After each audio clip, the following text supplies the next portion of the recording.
This will be Blaha's first trip into space this morning. And Mission Specialist Robert Springer. And Commander Michael Coates putting his helmet on right now. Across the room we've got Mission Specialist James Buckley getting all of his gear together in the various compartments on the spacesuit there. And Mission Specialist James Bajan. The crew altitude protection system is what the new suits are called, and they consist of a helmet, a communications cap, a pressure garment, an anti-exposure, anti-gravity suit, and gloves and boots. During the flight, the crew wears more conventional clothing, such as t-shirts, shorts, or trousers.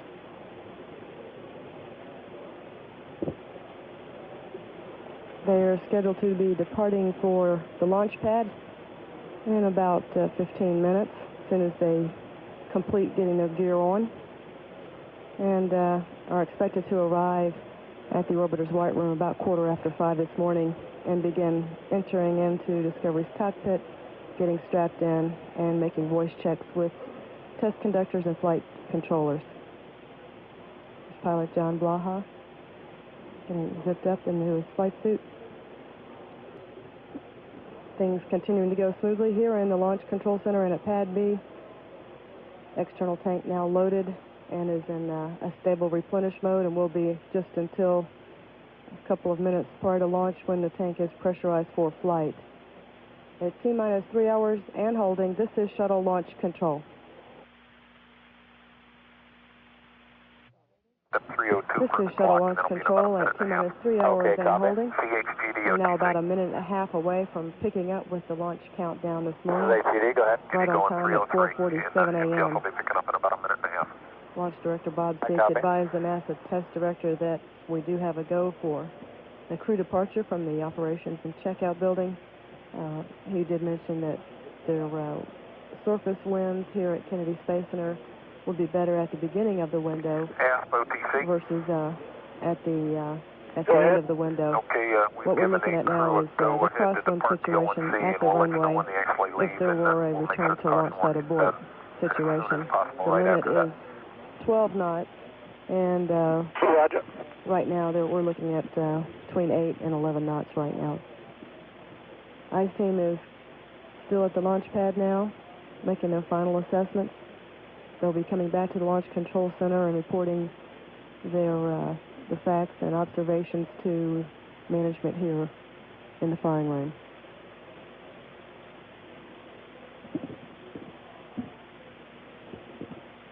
Now just about a half a minute away from picking up with the countdown.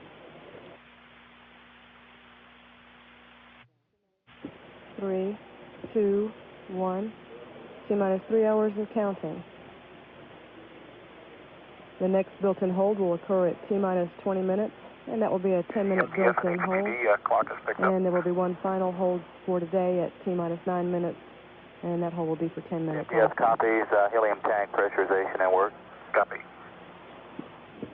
The tracking and data relay satellite is the primary objective of this mission, and it will be deployed from Discovery's payload bay about 6 hours and 13 minutes after liftoff. The Tejas and its inertial upper stage were closed out for flight on Thursday, and the payload bay doors were closed for flight Friday morning.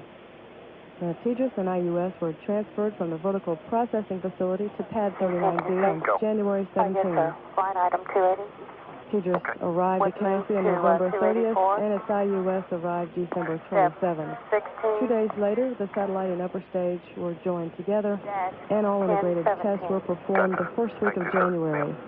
As part of those tests, astronauts James Bajan and Robert Springer participated in the mission sequence test, which verifies payload functions that occur post-launch and during deployment.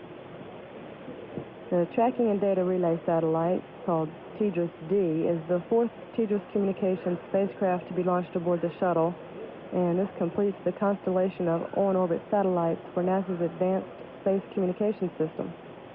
One of the Tejas satellites was lost in the Challenger accident.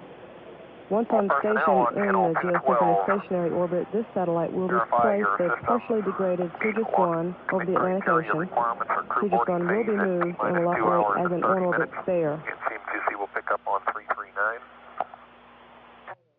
Tejas was developed to provide orbit determination and data acquisition support to scientific and application satellites in near Earth orbit and to the Space Shuttle. The Tejas system can provide real-time coverage for at least 85% of each orbit of user spacecraft.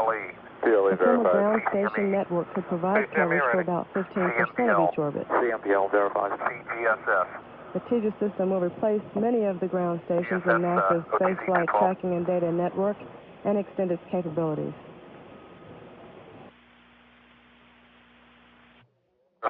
We're standing by now to receive video of the flight crew departing the operations and checkout building, and they will head to the launch pad. They'll be leaving in the standard traditional astronaut van. It takes about 20 minutes to get out to the pad. 136 for booster tank LCCs, if you would. The Tejas satellites are designed and built by TRW's Space and Technology Group out of Redondo Beach, California. NASA leases the Tejas complement of services from Contel from Atlanta, Georgia, which is the owner, operator, and prime contractor. Primary users of Tejas system have been the Space Shuttle, the Landsat Earth Resources Satellite, Solar Mesosphere Explorer, Earth Radiation Budget Satellite, and Space Lab. They will be joined in the future by the Hubble Space Telescope, Gamma Ray Observatory, Upper Atmosphere Research Satellite, and others. Okay, thanks. CM2C, this be And we have the STS-29 flight crew now leaving the operations and checkout building. Okay, that's complete. There's Commander Michael Coates, CRT select 3, brake and keyboard, pilot John Blaha, that all's done. Mission Specialist James Buckley, and Robert Springer. Going down the elevator, followed by John Petty, Rick Nygren, Dan Brandenstein, and they'll be making their way down to the first level and getting into the astronaut van. Okay, did you need these read off at all, or do you just need to see them? And here's the flight crew down at the first level, ground level. Commander Michael Coates. Okay, yeah, there aren't any unexpected ones, but I'll read them. BCE bypass KU. BCE string 3 Star Tracker, BCE string 3 MLS, BCE string MLS, BCE bypass KU, BCE string 3 Star Tracker, I'm sure BCE string 3 standing by MLS, watching them get into BCE the string 2 MLS, astronaut van. BCE string 1 Star Tracker, BCE string 1 MLS, BCE bypass KU, BCE string 3 Star Tracker, BCE Star Tracker, string 3 MLS. Okay, copy, and those were all expected, correct? Affirmative. Okay, copy, let's do the 99 on a pro and then. Okay, Last time the flight crew was here was for the terminal countdown demonstration test. That's about a 2-day test, and the flight crew comes down and suits up and climbs aboard the cockpit and performs their voice checks and switch configurations in the cockpit just as they would perform on launch day, and gives them an overall dress rehearsal for launch day. Okay. They also receive training at the 195-foot level for emergency egress at the launch pad if that would become necessary. ISL, are you ready to copy also? ISL ready. Okay, we've got 008, 018, And everything appears to be going right on time this morning. 061, 071, Got an overhead shot now of the 077, 080, van leaving and from the operations and checkout building. inhibited. That building is located in KSD's industrial facility, several miles away from the launch pad. The van is led by security. Okay. The flight crew just left the ONC, by the way. Stand by 1 S. 080. Okay, stand by 1 S. With just a little over 3 hours to go, but prior to the opening of this morning's launch window, everything is continuing smoothly. The ICE team is finishing up with their inspections at the pad, and the closeout crew is continuing to prepare the orbiter Discovery for the flight crew's entry. And launch team members in here continuing to perform their tasks that would lead up to an on-time liftoff at 8:07 a.m. this morning. 119er. Okay, copy. At T-minus 2 hours, 51 minutes, 44 seconds, and counting, this is shuttle launch control. Okay, 077. This is shuttle launch control at T-minus 2 hours, 35 minutes, and counting. Flight crew has just arrived at launch pad 39B, and will be getting aboard the elevator to the 195-foot level where the orbiter access arm is, so they can climb aboard the shuttle Discovery this morning. In the past few moments, launch team has been completing part of the procedures in the launch countdown book at this time. And at the T-minus 3 hour hold, the orbiter's navigation system had been activated, and checks with the landing and recovery director here in the firing room have been made between the convoy commander at the shuttle runway and at here in the firing room. And the flight crew now on the 195-foot level at pad B. We need to clear, and then we'll give you a go to proceed with ingress. OVCC, copy. We're looking at through a fixed camera mounted in on the pad there at the 195-foot level. They're now walking across the orbiter access arm and now into the white room. Closeout crew members will be assisting flight crew for the getting into the cockpit. They'll go one by one, get strapped in, and then the hatch will be closed for flight. Launch team now tracking problem on the ground support equipment supply for helium regulators on the shuttle's engine. There are two of those supply regulators, primary and a backup, and the primary regulator went over pressure, and we're now looking at if that would be any impact whatsoever. We can't operate on the backup ground supply of the helium, and there's some discussion going on at this time over this particular issue. The inertial upper stage will be placing the TDRS satellite into orbit. The crew will deploy the payload approximately 6 hours, 13 minutes after liftoff. The IUS features a redundant avionics system which can correct in-flight within milliseconds, and a carbon composite nozzle throat that makes that possible. The IUS is built by Boeing Aerospace Seattle under contract to the United States Air Force Systems Command. Marshall Space Flight Center, Huntsville, Alabama, is NASA's lead center for IUS development and program management of NASA-configured IUSs procured from the Air Force.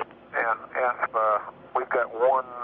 Another payload in Discovery's payload bay is the Space Station Heat Pipe Advanced Radiator Element Experiment, known as SHARE. Copy. The goal of this experiment is to test a first-of-its-kind method for a potential cooling system of Space Station Freedom. SHARE is comprised of a 50-foot-long element of space-constructible radiator and supporting electronics. The heat pipe is mounted on the starboard sill at the remote manipulator system interface net plate. Let me know as soon as that constraint at 412 is cleared. The OASIS experiment will also be flying again in Discovery's payload bay this mission. This consists of about 100 sensors that are mounted on the sides of the payload bay that will record the environment experienced by Discovery during the mission.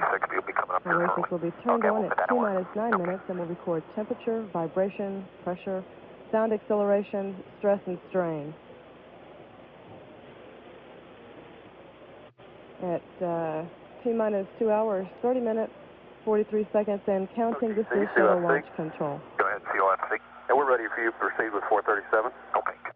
This is Shuttle Launch Control at T-minus 2 hours, 25 minutes and counting. Commander Michael Coates is preparing to enter Discovery's cockpit there. He's sitting right on the edge, and pilot Blaha is being assisted with his suit right now. Michael Coates is 43 years old and captain in the United States Navy.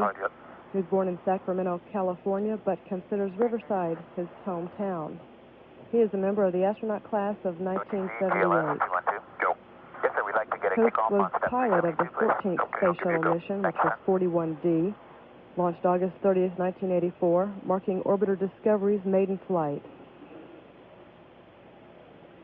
The 41D crew earned the nickname of Icebusters during that mission because of their successful removal of ice particles from the orbiter on the outside, and they used the robot arm to perform that activity. Coates has logged more than 144 hours in space. He earned a Bachelor of Science degree from the United States Naval Academy in 1968 and a Master of Science degree in Administration of Science and Technology from George Washington University in 1977. He also has a Master of Science degree in Aeronautical Engineering from the United States Naval Postgraduate School, which he completed in 1979. Coates became a naval aviator in September of '69 and served 25 months as an A-70 pilot aboard the USS Kitty Hawk. During that time, he flew 315 combat missions in Southeast Asia. Coates, in 1974, attended test pilot training. Following his training, he was project officer and test pilot for the A-7 and A-4 aircraft at the Strike Aircraft Test Directorate and served as a flight instructor at the U.S. Naval Test Pilot School from April '76 to May '77. He has logged more than 4,700 hours flying time and 400 carrier landings in 22 different types of aircraft. Pilot John Blaha is 46 years old. He's a colonel in the United States Air Force, and he's a pilot on this mission. He was born in San Antonio, Texas. He's making his first trip into space this morning, and he's a member of the astronaut class of 1980. He has been an Ascent Orbit Planning and Entry Capsule Communicator called CAPCOM in the Mission Control Center for 7 shuttle flights. Blaha was lead CAPCOM for the STS-29 and 41G missions. He served as the astronaut office representative of the Space Shuttle Ascent Abort Reassessment Team and the Orbital Maneuvering System Reaction Control System Reassessment Group. Blaha earned a Bachelor of Science degree in Engineering Science from the United States Air Force Academy in 1965 and a Master of Science degree in Astronautical Engineering from Purdue University in 1966. He received his pilot wings in 1967. He then served as an operational pilot flying an A-37, F-4, F-102, and F-106 aircraft and completed 361 combat missions in Southeast Asia. Commander Coates now preparing to enter into the cockpit. And Mission Specialist Jim Buckley now standing on in the White Room. Pilot Blaha attended the United States Air Force Aerospace Research Pilot School in 1971 and later served as an instructor pilot at the Test Pilot School. He served as a test pilot working with the Royal Air Force in the United Kingdom for 3 years. Blaha also has worked for the Assistant Chief of Staff, Studies and Analyses at the United States Air Force Headquarters in the Pentagon. He has logged 4,300 hours of flying time in 32 different aircraft. At this time in the count, we've had a report on the status of the launch commit criteria. NASA test corrector asking various systems engineers here in the firing room that they have no violations of the launch commit criteria that would prevent the flight crew from entering into the orbiter's cockpit. They've also performed checks with the landing site and made communication checks there with our landing recovery director. and Okay. verify We have comm problems, so, but we'll work it out. Site is ready for launch. Also, we verify that personnel are within the launch impact area that will remain there through launch are now on station. Step 16-0871. It's now line item 287. Everything continuing to go smoothly in the countdown this morning. And we are now at T-minus 2 hours, 18 minutes, 55 seconds, and counting. This is shuttle launch control. OTC, CGSS. Go GSS. 500, 501, and 502 complete. Copy that.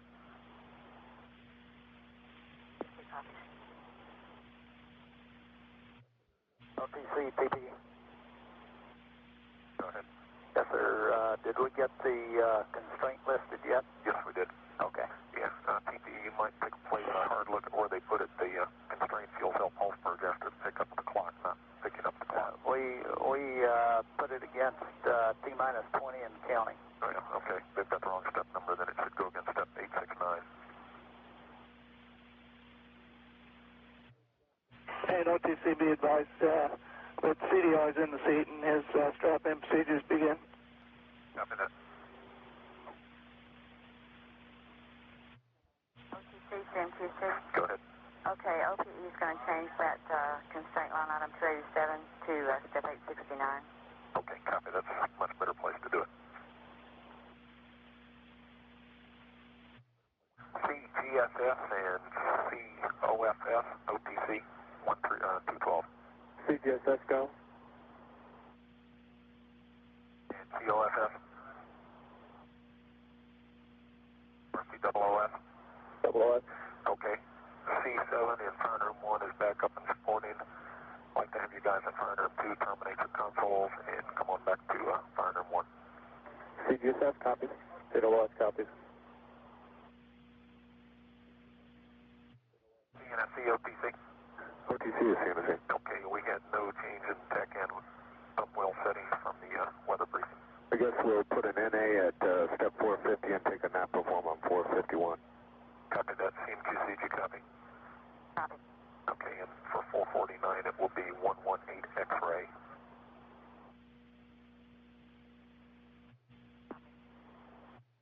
OTC, TBC, you're next. Go ahead, TBC. Do you have a completion on step 377 yet? Negative, not yet. Should be coming up here momentarily, TBC.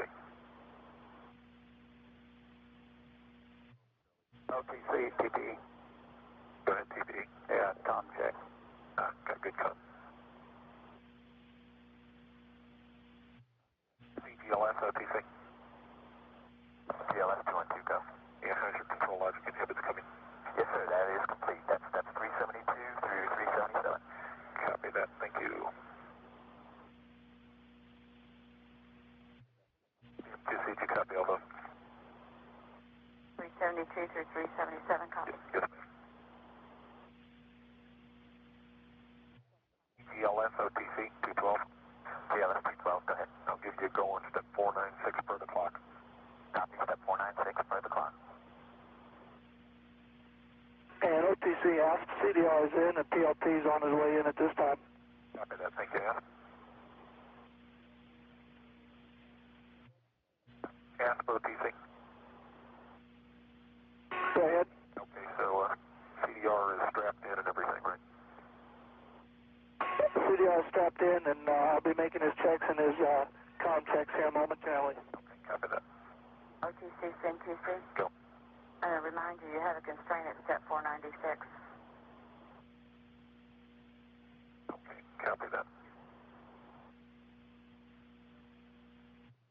COOS. Go OOS.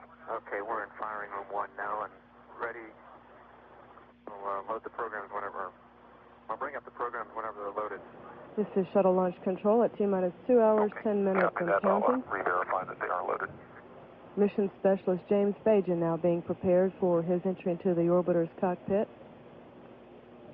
Bajan is a medical doctor. He's 36 years old, and this will be his first trip into space this morning.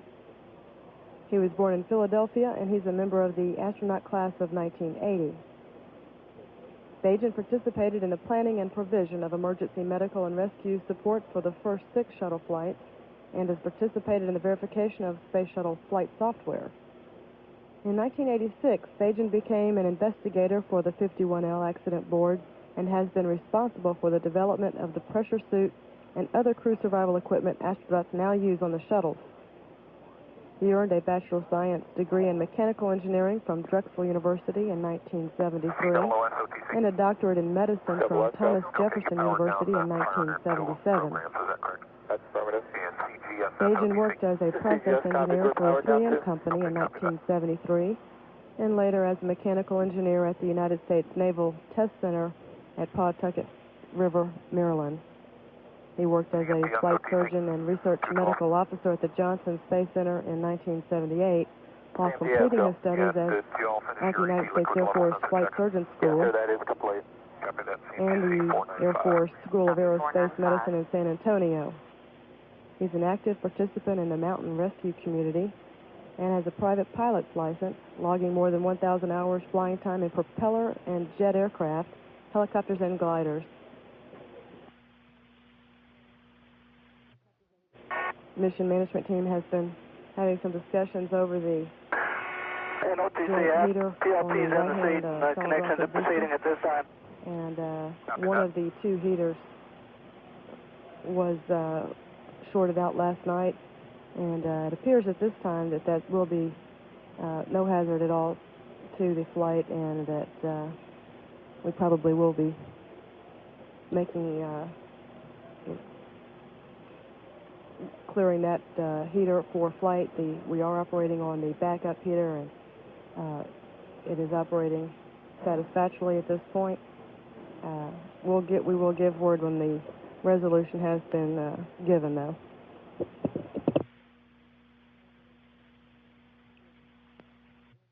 CBSC, OTC 212. OTC, CBSC 212. Yeah, CBSC or your step 508, 509 not performed. Roger, not performed. Copy that, CMCC. Booster managers have been analyzing data very carefully over the last couple of hours. We've got NASA, Marshall, Space Flight Center representatives, USBI, and Morton Firestall representatives who have been analyzing data and have determined that this would not be any constraint to launch and have cleared the heater on the right-hand aft solid rocket booster for launch. Mission Specialist Bajan. How do you read?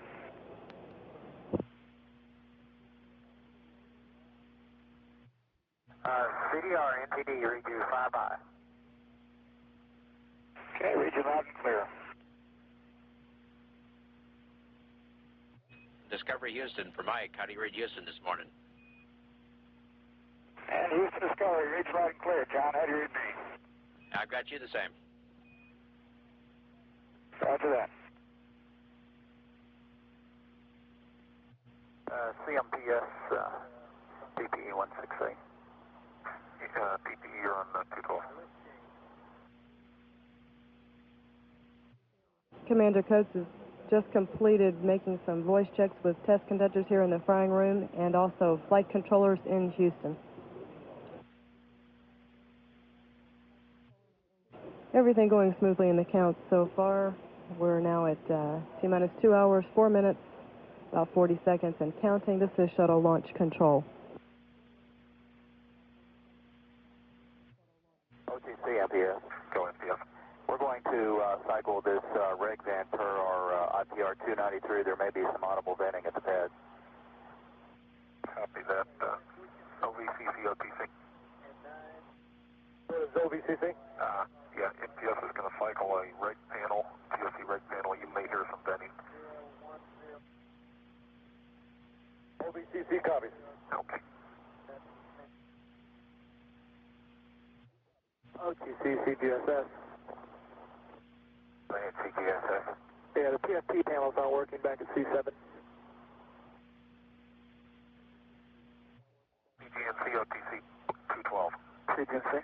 Okay, due to winds aloft, we're looking at an alternate high load at 150.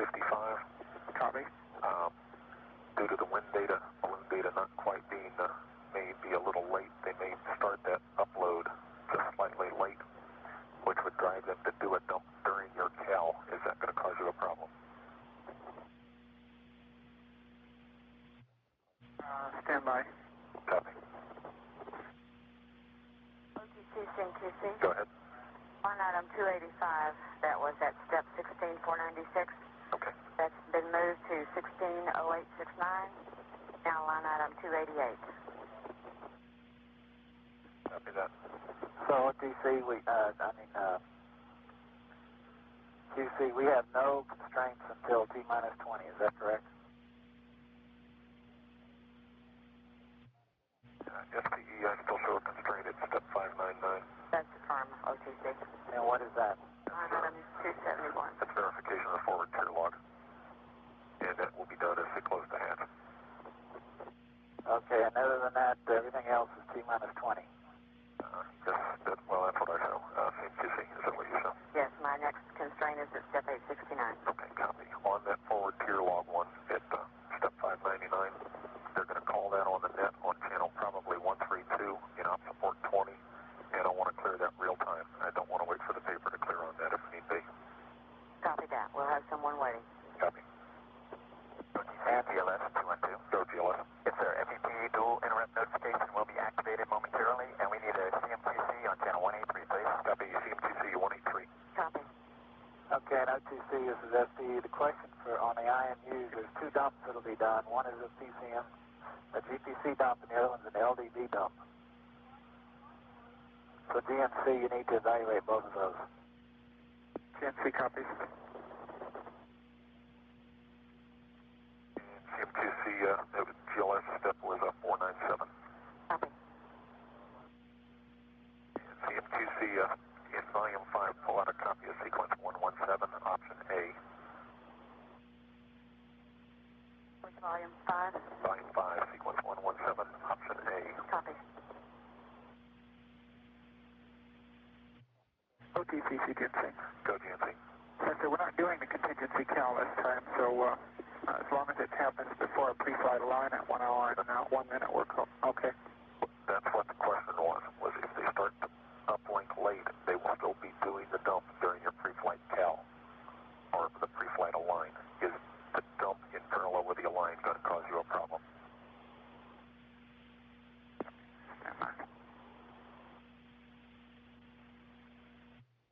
OTC, PLT, how do you read? Read you 5 by PLT, how me? Loud and clear. Copy that. And this morning you don't want to pull the camera lanyard until you need to. NTD, PLT, how do you read? PLT, this NTD, read you 5 by. There you go, 5 by, thanks. Houston, PLT, how do you read? Read you loud and clear this morning, John. How do you read me? Loud and clear also. ASP OTC. This is the ASP, go ahead. Yeah, when you're ready for your post-ingress switch reconfig, let me know. Roger, we've got the PLT and he's checked out. I'll be ready for it any time now. Okay, copy. We'll go ahead and do that. CMQC step 438. ASP, go ahead and remove the guards, position the RCS driver switches. And on panel 014, that's row F, RJDA1A, L2R2 manifold driver to on. Okay, stand by. OTC, CMQC. Go ahead. I don't see an option alpha. I think it's ours. Somebody has an open mic on 212. Okay, copy CMQC. They've just rewritten it as all they've done. OTC, ASP. We have sequence 117 out of volume 5 ready. Copy that. Go ahead, Adam. ASP OTC. OTC, ASP. Go ahead. Yeah, on the post-ingress switch reconfig, let's go ahead and hold that until I install all the PLT CDR flight data files. Okay, copy that. Let me know when you're done. Hey. Go ahead.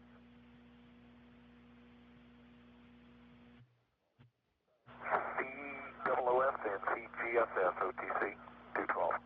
CGSS, go. Double OS, go. Okay, at C7, let's go ahead and terminate the programs again and move back to hardware 255 in fire number 2. And you'll be there through launch, so you need to leave someone on the hardware safety panels in fire number 1.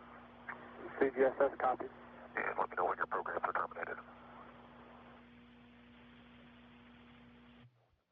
CGSS, our programs are terminated. Copy. OTC, Shuttle, our programs are terminated. Copy that.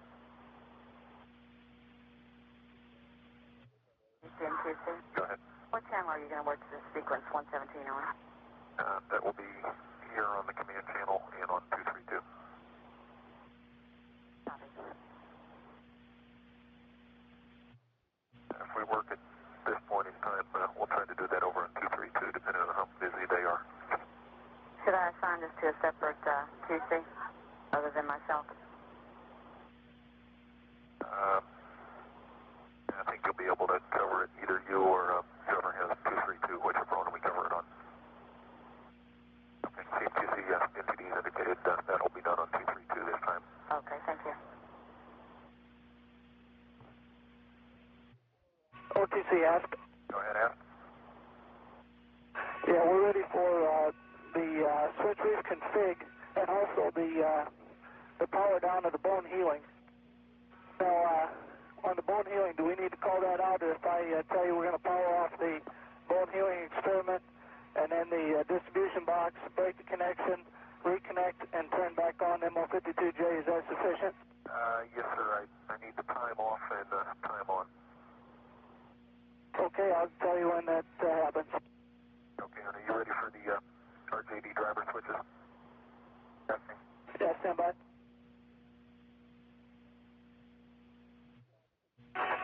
Okay, OTC, ASP, I'm ready for the reconfiguration of the drivers at this time. Okay, panel 014 and CMQC, this is step 440. Copy, I'm with you. Okay, row F, RJD 1A, L2, R2 manifold driver to on, ON. Okay, RJDA 1A on. Okay, RJDA 2A, DL4R4 manifold driver on. Okay, on at this time. And the RJDF1B, F1 manifold driver on. That's on at this time. Okay, the left Ohms engine valve switch to on, and go ahead and pull the guard on this. That's on, and its guard is pulled. Okay, copy. Okay, panel 015. Go ahead. Row F, RJD1B, the L1R1 manifold driver on. On at this time. The RJDF1A, F2 manifold driver on. On at this time. Guards removed. Okay, and go ahead and remove the L5, F5, R5 driver switch guard, if you would. Okay, that's on 016. Okay, yes, if you would. And CPFS OTC. This is Shuttle Launch Control at T-minus 1 hour, 49 minutes and OTC, counting. Go ahead. I need you channel 232, please. Mission Specialist Robert Springer now getting ready for his assistance into the rest of his gear so he can climb aboard the cockpit and join Yes, we did. Okay. the other crew members now aboard. Okay, and ASP OTC. Go ahead. Okay, you ready on 016? That's affirmative. Okay, the row F RJDA 2B, L3R3 manifold driver on. It's on at this time.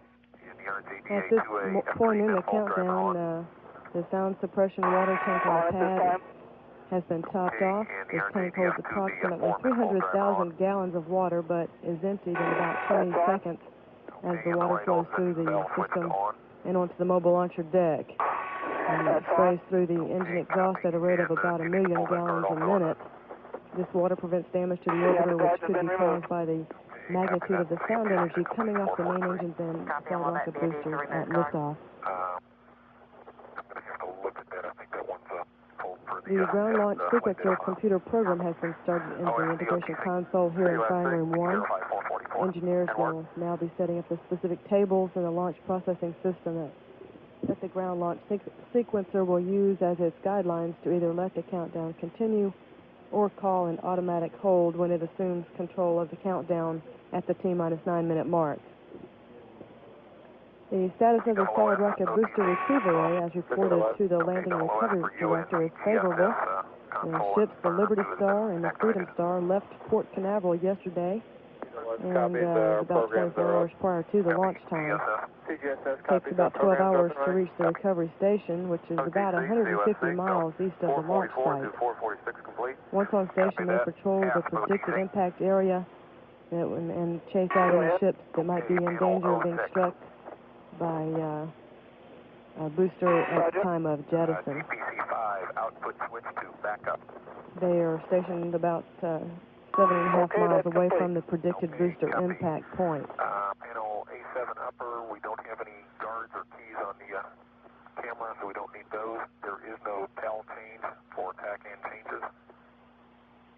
And the only other thing I have for you to do is to pull the window covers on windows 9 and 10. Okay, they'll be pulled after MS1 and 2 ingress. Okay, copy that. And I'll give you a go on the bone healing, and let me know when you're ready to turn it off and on. Okay. CMQC, Go ahead, OTC. okay, page 705. Everything in the countdown is continuing to go smoothly here in Firing Room 1. Will be not performed. We will do 453. Robert Springer is out at the launch pad in the White Room and is being assisted with his flight suit. Springer is a colonel in the United States Marine Corps. He's 46 years old and was born in St. Louis, although he considers Ashland, Ohio, his hometown.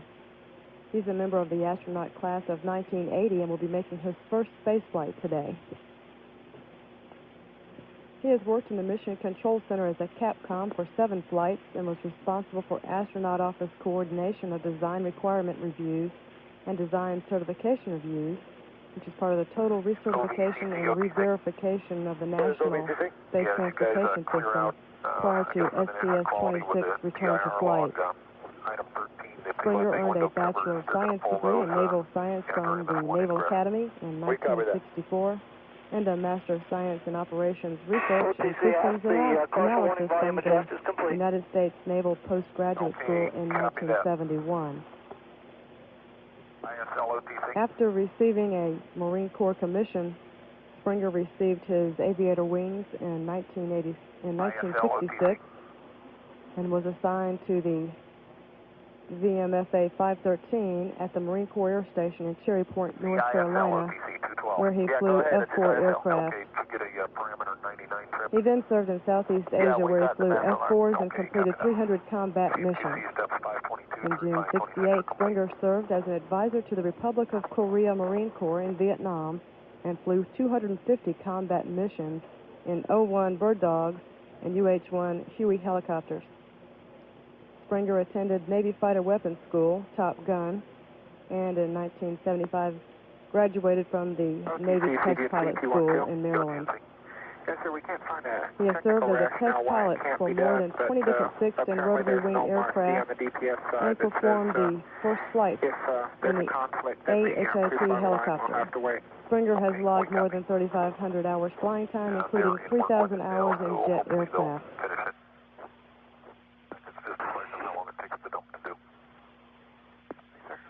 OTC asked. Go ahead, Adam.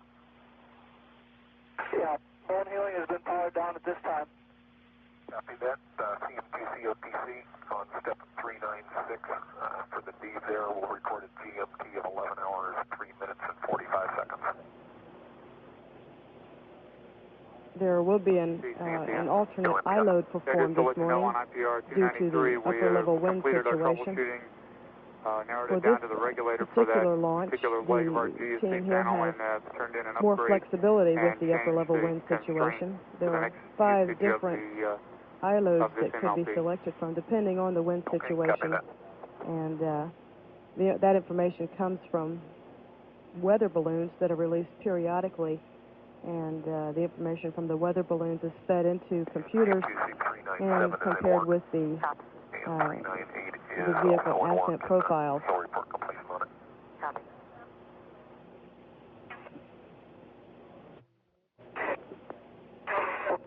ICE team is giving their report to management in the firing room and reporting their findings of what they saw at the launch pad. At T-minus 1 hour, 42 minutes, 7 seconds, and counting, this is shuttle launch control. OTC asked. Go ahead. Yeah, the suit fan has been connected to ML52J and the outlet's been powered back up. Okay, copy. CM2C for step 398 will record a time of 11:05:05. For 398? Yeah, I want to just record the time there when they powered it up, whether they need it or not. Okay, what time was it again? 11:05:05. Copy.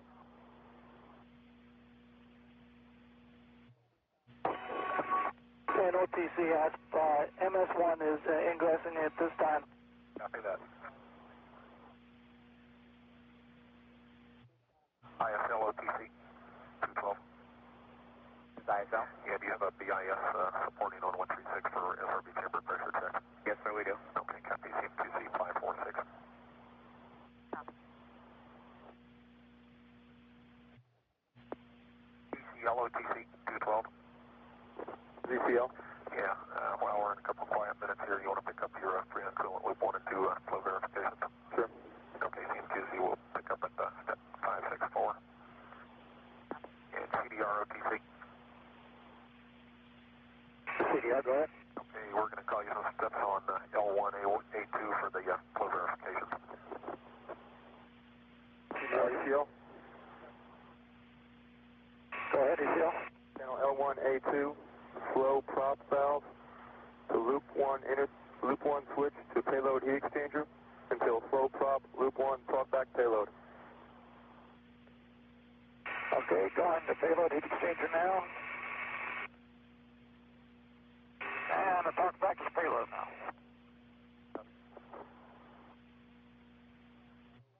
ECL verifies 565. Copy. CDR flow prop valve loop 1 switch to interchanger until flow prop loop 1 talkback interchanger. Okay, we're in interchanger position now. And talkback is interchanger. ECL verifies 567.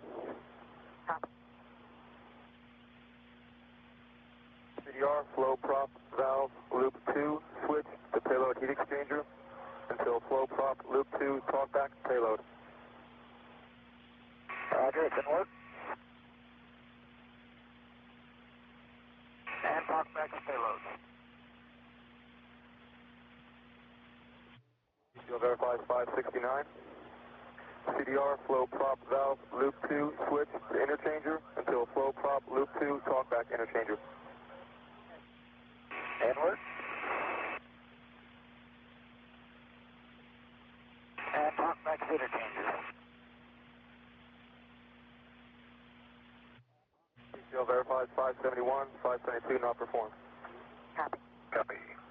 Thank you, CL. Okay, all personnel on 212 will have a momentary loss of downlift for as part of the iLoad update polynomial. OTC, CMQC. Go ahead. At step 869, line item 287 has been upgraded. The No. constraint's gone. Okay, that was IPR 291. That's fine. Okay, copy that. Thank you. This is shuttle launch control at T-minus 1 hour, 35 minutes, and counting. The simulation of the first motion of the shuttle has been sent to the Johnson Space Center, the range safety and firing room, to test the system which indicates liftoff. The signal also starts the clock which keeps track of the mission time. Heaters in the solid rocket booster hydraulic control systems also have been turned on. They will be used to start the decomposition of hydrazine fuel, which is used to turn the turbines supplying power to the hydraulic pumps, which allow the nozzles to be moved for steering during the flight. a couple of problems the launch team was tracking earlier have been resolved. One of them was the joint heater on the right-hand aft solid rocket booster skirt.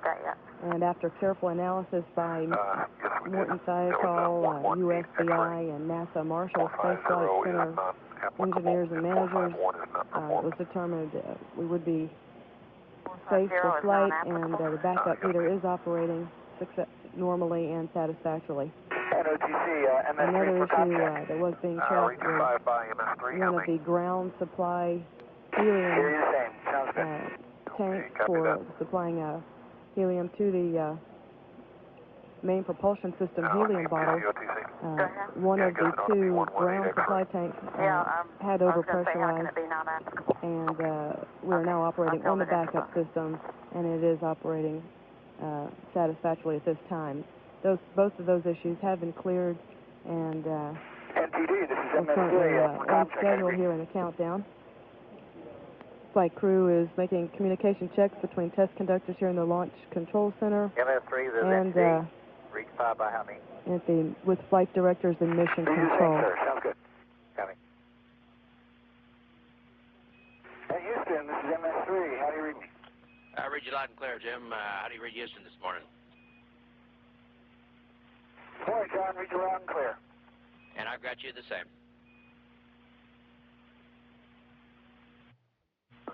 GLS 212. Go ahead. Yes, sir. GLS functional initialization is complete. Okay, copy. Do you have the step on that GLS? Yes, sir. That's volume 4, sequence 62, step 99. Okay, copy that. Commander Coates and pilot Blaha were the first to enter the orbiter. Coates is seated in the front left seat on the flight deck, and Blaha is in the front right seat. Buckley will take the aft center seat on the flight deck, and Springer is in the aft right seat on the flight deck.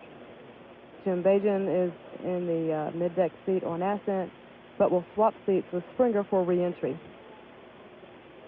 The crew arrived at Kennedy Friday afternoon for final flight preparations. Yesterday, they received status briefings on the shuttle and payload. They were awakened this morning about 3:15 to prepare for boarding the orbiter, and they departed for the pad shortly before 5 o'clock this morning. IPR 293. Okay. Closed. Copy. So that leaves one open constraint there. One open constraint there at that step, and I have a constraint back here. At step 1017, do you have that constraint? Step 1017, yes I do. Okay, line item 284. 284 now. Okay. It's James Buckley is currently being assisted right now by the White Room personnel. He is 43 years old and is a colonel in the United States Marine Corps. He was born in New Rockford, North Dakota, but Buckley considers Fargo, North Dakota his hometown. He is a member of the astronaut class of 1978. Buckley was a mission specialist on STS-29, launched on January 24, 1985. That was the first Department of Defense mission, and it included deployment of a modified inertial upper stage from the shuttle Discovery. He next flew October 30th, 1985 as a mission specialist on STS-61A, the West German Spacelab D1 mission. That was the first to carry 8 crew members, the largest crew to fly in space, and the first in which payload activities were controlled from outside the United States. Buckley has logged a total of 243 hours in space. He earned a Bachelor of Science degree in Aeronautical Engineering from the United States Naval Academy in 1967, and a Master of Science degree in Aeronautical Engineering Systems from the University of West Florida in 1975. Following graduation from the Naval Academy and his commission in the Marines, Buckley served for 1 year in the Republic of Vietnam. He then completed Naval Flight Officer training and was assigned to Marine fighter attack squadrons in Hawaii, Japan, and Thailand. He has logged 3,500 hours flying time, 3,300 hours in jet aircraft. TPE, go ahead. And the alternate I-load has been loaded in, and the dump and compare has been completed, and it looks good. for the conditions as we see them now. Bought off in the white room and verified right there, but I want to see our standing by Coming to up get on rid of the that. 1 hour, 28 minute point in the countdown. Okay, This we'll is shuttle take launch care of that. control. Go ahead. Page 695. Did we get a stop time yet for step 399? Or is that still in work? We'll pick that up as we exit the crew module. Okay. OTC, OBCC. Go ahead, OBCC. Could we start those TR items now? Yes, sir. Go ahead. The faster we clear them out, the sooner we clear the constraint. I copy. And OTC aft. Go ahead, Ask. Yeah, MS3 is in the seat and his connections are complete and he's been checked out. Okay, copy. We've got We're in MS1 is in work at this time and MS2 will be coming shortly. Okay. They copy when you get in this one in and you pull the payload bay window covers. Let me know if you would. Roger. OTC, mass quality. Go ahead, Mass quality. What channel would you like to clear this TIR? CMTC, OTC. Go ahead, OTC. Yeah, what channel do you want to work with mass quality in the white room on? Do you have a channel that you all normally use, or I can put you on 132 either way? Why don't you put it on 132? We have Gina sitting on that channel. Okay, copy. Mass quality in the white room, channel 132. Go ahead. Yes, sir, channel 132 with CMTC if you would, please. Copy 132. Okay. OTC, CMTC. Go. The MS3 ingress, set page 708 and 709 complete. Yes, it is. Copy.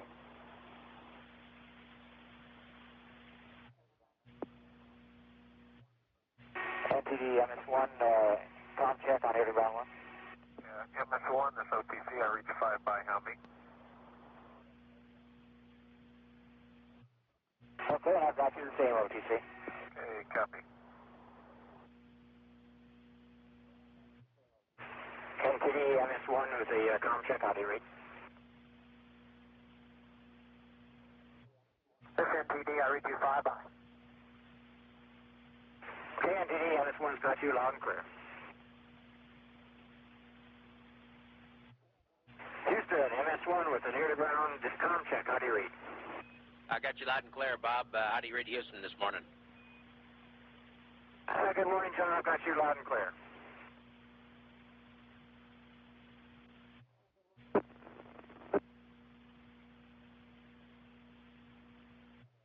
OTC, DPS. Go ahead, DPS. Yes, sir, we're complete with our GMT updates. GMT Delta equals 0 milliseconds. GMT adjustment was performed. MET Delta equals 0 milliseconds. MET adjustment was not performed. Step 591. Copy that, CMTC 591. And DPS, can you also give me 593?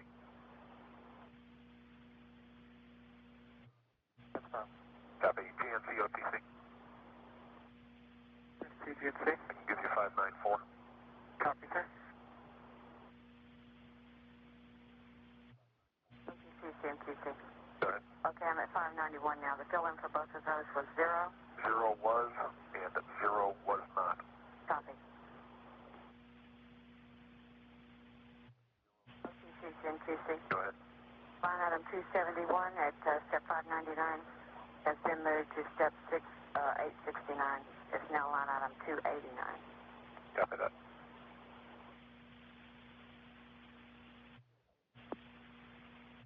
CMTC OTC. Go ahead, OTC. Okay, so that leaves 2 constraints at step 869, is that correct? That's affirmed. 288 and 289. Okay, and I show 3 constraints total open, is that correct? That's correct. Okay. VCL OTC. This is VCL. Okay, do you have all your paper and everything ready to go for your pressurizations? We're ready. Okay, copy that.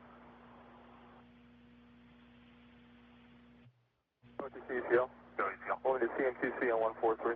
Okay, it'll be a couple minutes yet. They're still sticking MS2 in. Okay. Okay, CMTC OTC. Go ahead, OTC. We'll need coverage on 143 with ECL. Copy.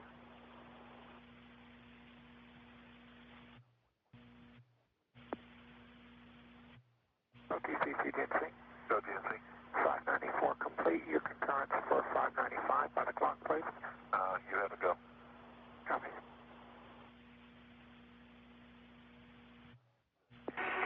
OTC, MS2, contact. Go ahead, sir. Read you 5 by MS2, how me? Loud and clear, sir.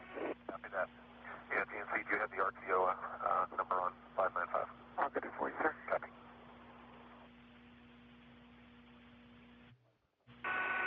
NTD, this is MS2, com check, how do you read? MS2, NTD, read you 5 by. Read the same.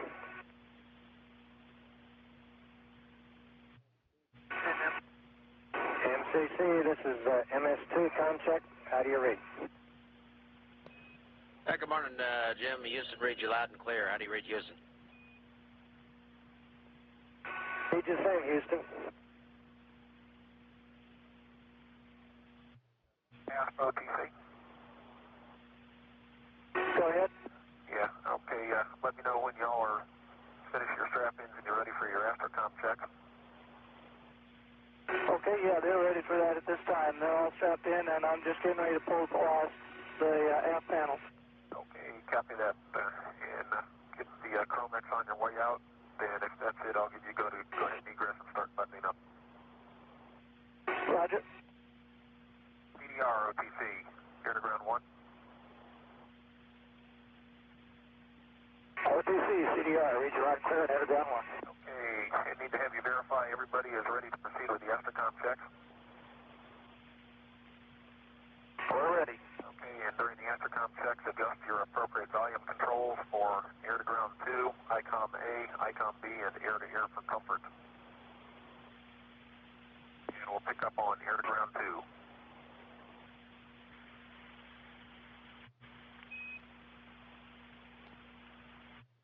CDR, OTC, air to ground 2, how do you read?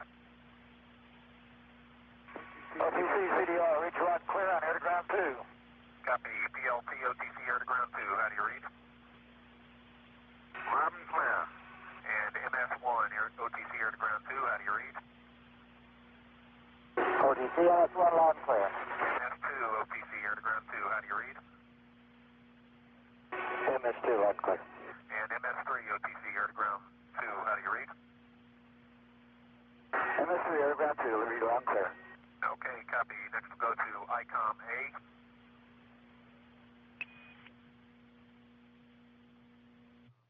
OTC, PLT, loud and clear. OTC, CDR, read you loud and clear on ICOM B. OTC, PLT, loud and clear.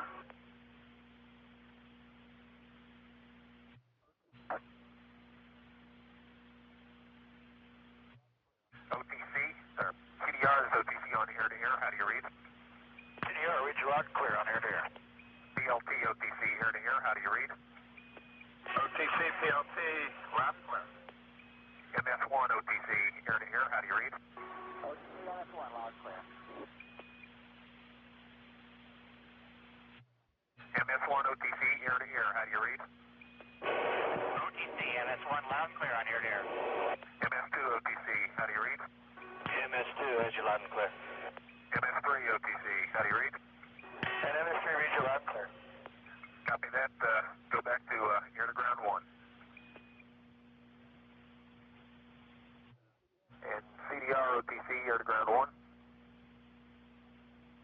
OTC, CDR, read you loud and clear on air to ground 1. Okay, the aftercom checks are complete, and we'll be picking up with the Houston Simos here.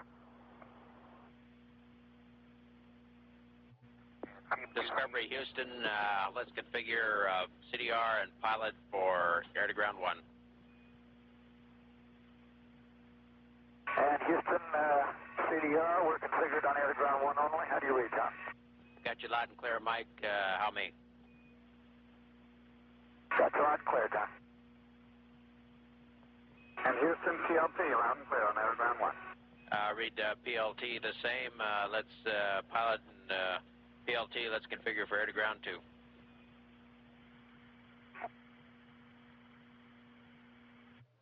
OTC, Alpha. Go ahead, Al. Discovery Houston, Discovery, how do you read the CDR on air to ground 2 only? Read you loud and clear, air to ground 2 only.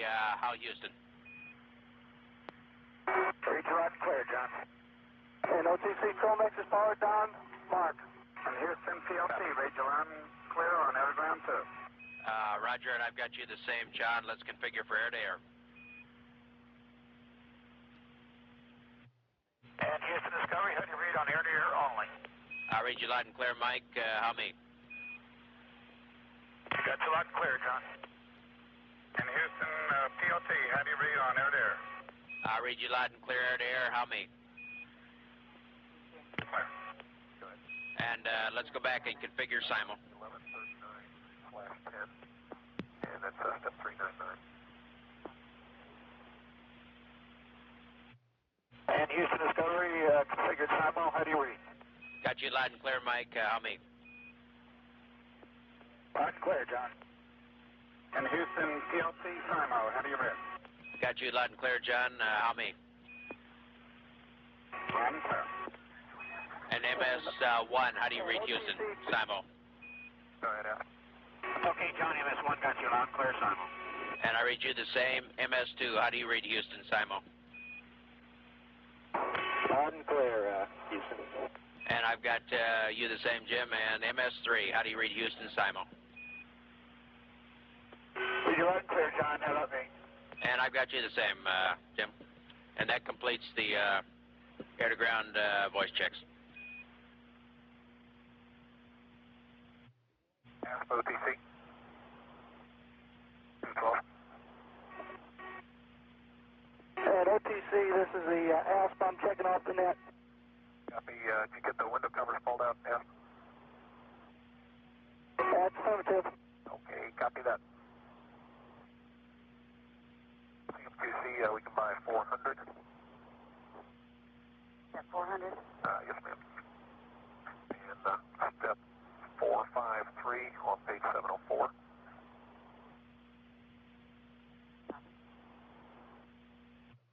All personnel on P12, verify all systems are ready for crew module closeout. OVCC, OTC, 212. This is shuttle launch control at T-minus 1 hour, 5 Yes, sir, minutes I'll give and you go to counting. close the crew module for flight. The pre-flight calibration of the inertial measurement units, which was started back at the T-minus 5 hour mark, has been completed. The systems engineer at the guidance, navigation, and control console reports he's ready to proceed with the IMU attitude determination as soon as the GNC adjustment is complete, which was already performed just a few minutes ago. The mission timer can show either Greenwich Mean Time or mission elapsed time and can be adjusted to within 1/millionth of a second, either by the ground, via uplink through the onboard computer, or by the flight crew through the use of their flight deck displays and control panel keyboard. The IMUs are used to tell the guidance systems on the orbiter where it is in relationship to the launch pad here at Kennedy. Each IMU contains 2 accelerometers to sense accelerations of the vehicle and 2 gyroscopes to provide a stabilized 4-gimbal platform to provide attitude and velocity information with respect to known coordinates. The navigation system used by the shuttle uses a standard reference point that is based on the position of the stars as they were at the time of the vernal equinox in the year 1950. Complicated process of aligning the IMUs begins when the units are calibrated during the early part of the countdown. This next step makes the transition from a calibration to an operational mode.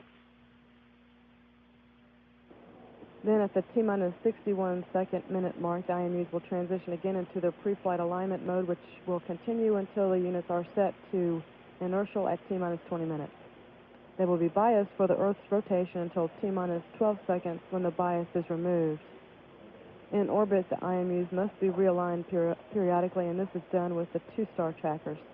The star trackers are mounted on the same fixed platforms as the IMUs in the forward section of the orbiter. The astronauts will select 2 stars from the 50 stars in their navigation catalog. The stars will be about 90 degrees apart and will be used for updating the alignment of their navigational system as they circle the Earth. It is this alignment of the IMUs which tells the orbiter's computers where the orbiter is and how it is pointed at all times. The white room at the launch pad is cleaning things up and making preparations to close Discovery's hatch in preparation for launch this morning. The Eastern Test Range Safety Hold Fire checks have begun. This test verifies the ability of the range safety officer to stop the countdown during its last seconds. Was Dina able to verify step 531 with the data quality? We will be getting additional data from weather balloons that are sent out periodically, and this data will be compared with the new iLoad that was just incorporated about an hour ago into the shuttle's computers. Everything going smoothly in the countdown. The ICE team made their report to management and did not report anything that would be a constraint to launch. One report of a 2-foot crack in the thermal protection system on the tank. However, this was does not indicate any debonding. It was just a point of fact and a documentation point that it was noticed.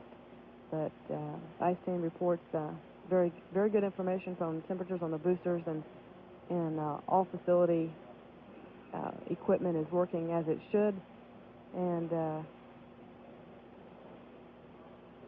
we are go on the ICE team report for today's launch. We're looking at some lower level ground fog this morning, and that should be burning off as the sun comes up.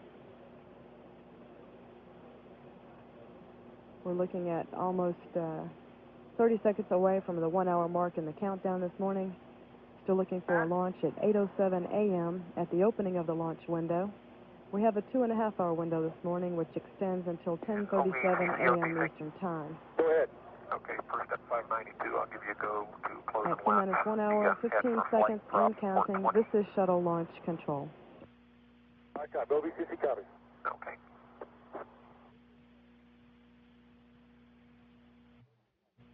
MQC. Go to MQC. That's step 600? Yes, ma'am. That can't be verified yet because the step that you just kicked off to do off support setup 20, yes, that's one of the steps in that. Yeah, understand. But okay. You should be able to verify everything else just about. The only thing that we have bought is one step. That's step 9, where it says verify DR45, install per orbiter op support setup 15. That's the only one that's been bought in Part B. Okay, copy that. CCSE and RCRE OTC 212. The CCSE. RCRE. Yes, sir. Can you two go to 232 for me at the high power, please? Copy. Copy.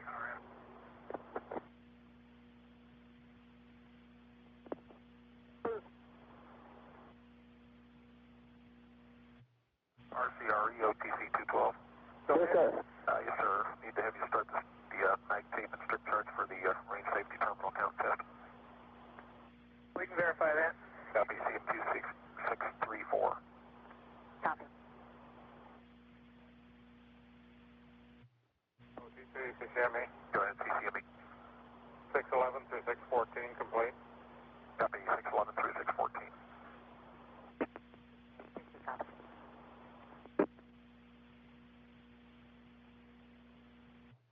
OPCC prop 212. Go C-prop. Yes, sir. Did you check with safety see if that IPR 293 constraint's been cleared? IPR 293. Yeah, we had it as a constraint 20 minutes, but we're going to clear it when they got it upgraded. Yes, that has been cleared. Thank you, sir. CMQC. Go CM2C. Step 531 is complete. Copy, thank you.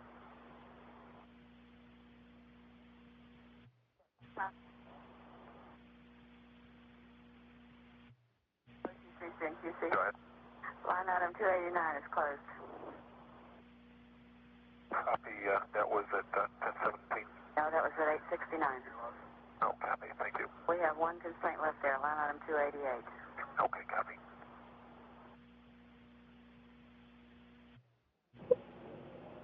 This is shuttle launch control at T-minus 54 minutes, 53 seconds and counting. You can notice the ground fog here at the Kennedy Space Center by a shot at the launch pad. Other cameras around base, including one on the VAB roof, are not picking up any detail because of the fog. That is expected to burn off as the sun comes up. In the white room at the launch pad, the closeout crew is closing out the orbiter's crew compartment. The flight crew will be directed to start leak checks of the cabin in the next few minutes.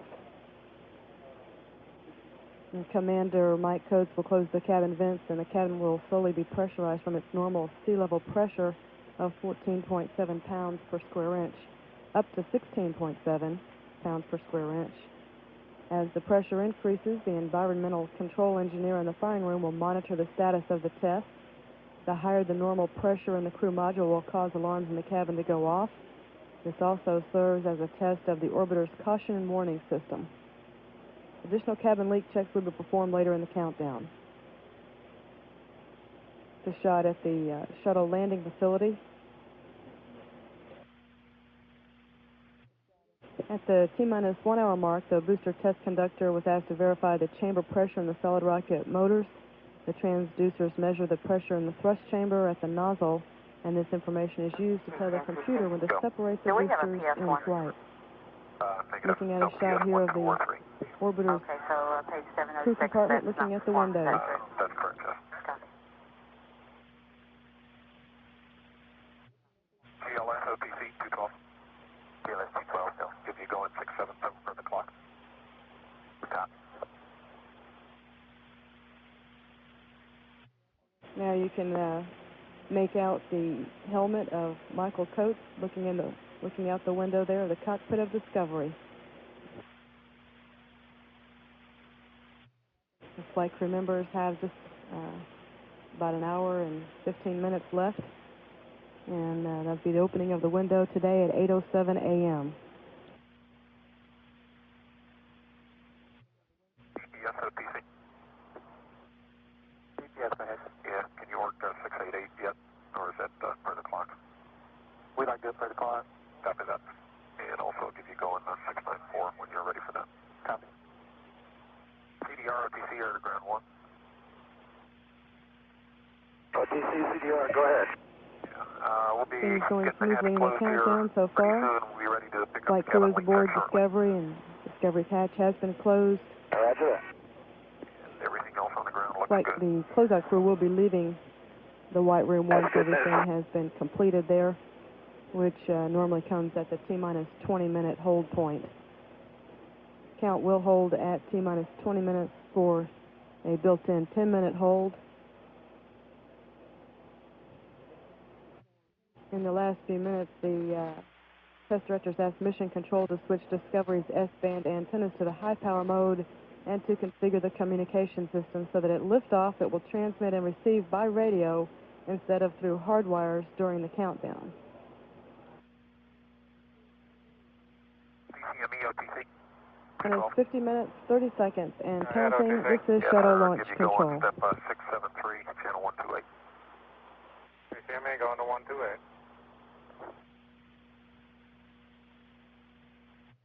OVCC OTC. Go ahead, this is OVCC. Yeah, when you guys are in a position to start the leak checks, let me know. All right, copy. You're referring to the 2 PSI leak check? Yes, ma'am. All right, copy. We're ready to go. Copy that. ECL OTC. CCL. Okay, you ready to go on the leak checks? We're ready. Okay. CDR OTC, stand by to perform cabin leak checks. Roger. Okay, and on panel L2A1, the cabin vent. Need the vent ISO switch open until the vent ISO talkback is open. Roger, talkback is open now. Copy. Verify the vent talkback is closed. Vent talkback is closed. Copy. ECL 603. ECL verify 603. Copy. And ECL for you and OMTO, I'll give you a go on 604. Copy, going 143. CMTC 143. Copy. CMTC, ECL. And OVCC, OTC. Go ahead, is OVCC? Yeah, can you verify the hatch is closed and the latch for flight? That's affirmative, and seal leak hit check and continuity check, we're both good. Copy, CMTC 599. Copy. And CMTC, as soon as you can verify 600, let me know. Copy. CDR, OTC, 212, or air to ground 1. CDR, go ahead. Okay, everything is looking good on the ground. Vehicle-wise, we have a little local fog, and the plan launch director is indicating is we'll go down to 9 minutes and hold there and let the fog burn up a little. Okay, crew copies.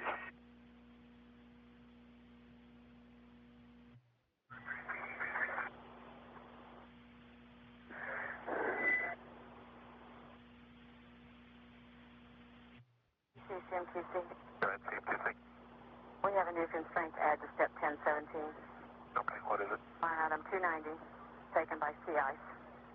29RV 0294. 0294, copy that. CCME back on 212. Copy, CCME. CDR, ECL. CDR, go ahead. Channel 01A1. I need a cabin pressure reading, please. Roger, we're showing 14.5 on the 01 meter, cabin pressure. 14.5, copy, thank you. OTC, ECL. Go ahead, ECL. Just as a reminder, I want to inform you and CDR will be getting a master alarm when we bring up cabin pressure here. Copy. ISL, do you copy? ISL, copy. Okay, and ECL, do you want CDR to go ahead and reset? That's affirmative. Okay, CDR will reset when you get the master. CDR, right. And if CDR can give a mark over 212 when he gets the master alarm. CDR, we'll do that. Got it. OTC, GLS 212. Go GLS. Yes, sir. GLS mainline activation is complete. That's step 677 through 683 with a not perform on step 680. Copy that. OTC, CMTC. Go. Could you have the closeout NASA quality come up on 132 so that we can ask about the step 600? Copy that. OVCC, OTC. OVCC, copy. Okay, copy. Thank you. This is Shuttle Launch Control at T-minus 43 minutes and counting. DPS, OTC. Launch Director and NASA Test Director were just discussing weather situation today. We do have a 500-foot thick layer of fog in the area here at Kennedy Space Center. Looks like it would probably take a couple of hours for that fog to lift for good visibility for launch today. However, we will be proceeding on with countdown activities to the T-minus 9-minute mark and possibly hold at that point and wait for the weather and also the winds aloft to either wait for the fog to clear and get an update on the winds aloft at that time. We are getting new balloon data in, and it will be analyzed, and we will then determine which of the 5 I-loads would best fit the trajectory for today.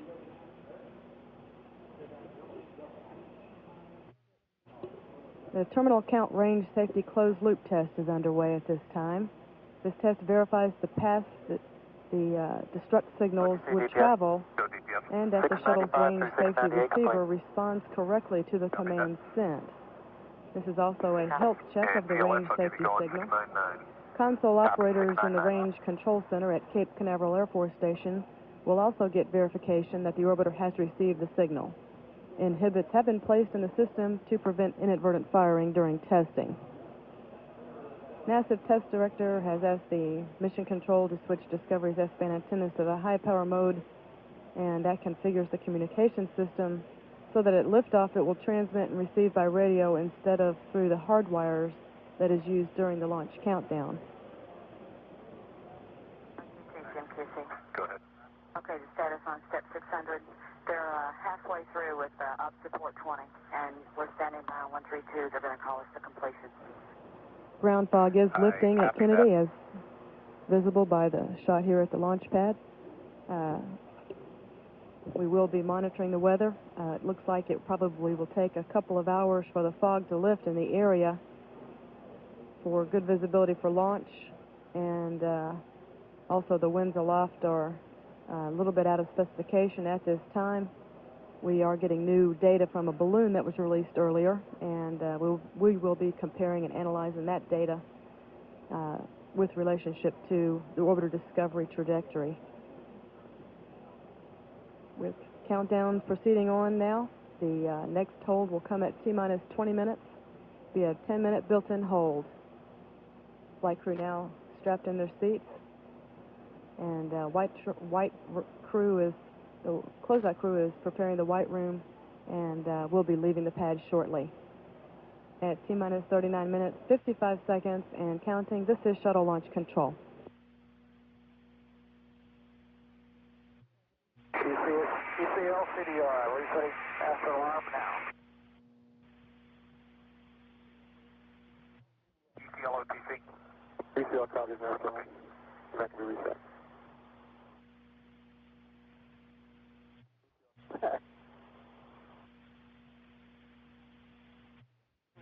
QC. Go ahead. Line item 288 at step 869 has been removed. We have no constraints at step 869 now. Copy that.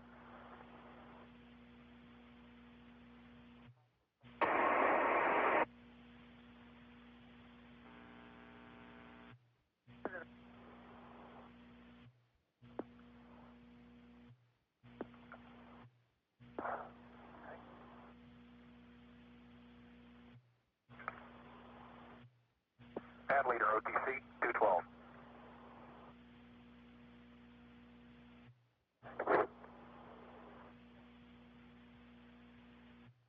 Pad leader OTC 212.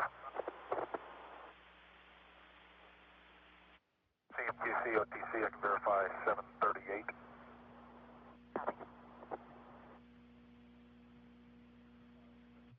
TLS OTC. Yeah, let's go ahead, sir. Yeah, 699 is complete, is that correct? Yes, sir. Okay, copy. CDR OTC, air to ground 1. OTC, CDR, go ahead. Yes, sir. Perform your past BFS transfer preps, please. CDR, inward. OVCC OTC 212. Go ahead, this is OBCC. Yeah, also I'll give you a go to close the flight room up and let me know when you're ready to depart. Verify the ECS air dampers are closed and chamber ECS air dampers open. All right, copy. We're still doing a cabin pressure. Okay, copy that. And CDR also need to have you guys stand by for your to perform your SIMO air to ground voice checks with flight. CDR, roger, and the past BFS transfer prep is complete. Copy that. CMQC, that's 711 through 715. And CDR, perform your own GN2 press. CDR, roger. And DPS, can you verify 716 and 17? That's from DPS verify. Copy. OTC ISL. Go ahead, ISL. Ready for MEC pre-flight bike check? Copy that, ISL, thank you. We'll get to you right away. CMQC, that's 742.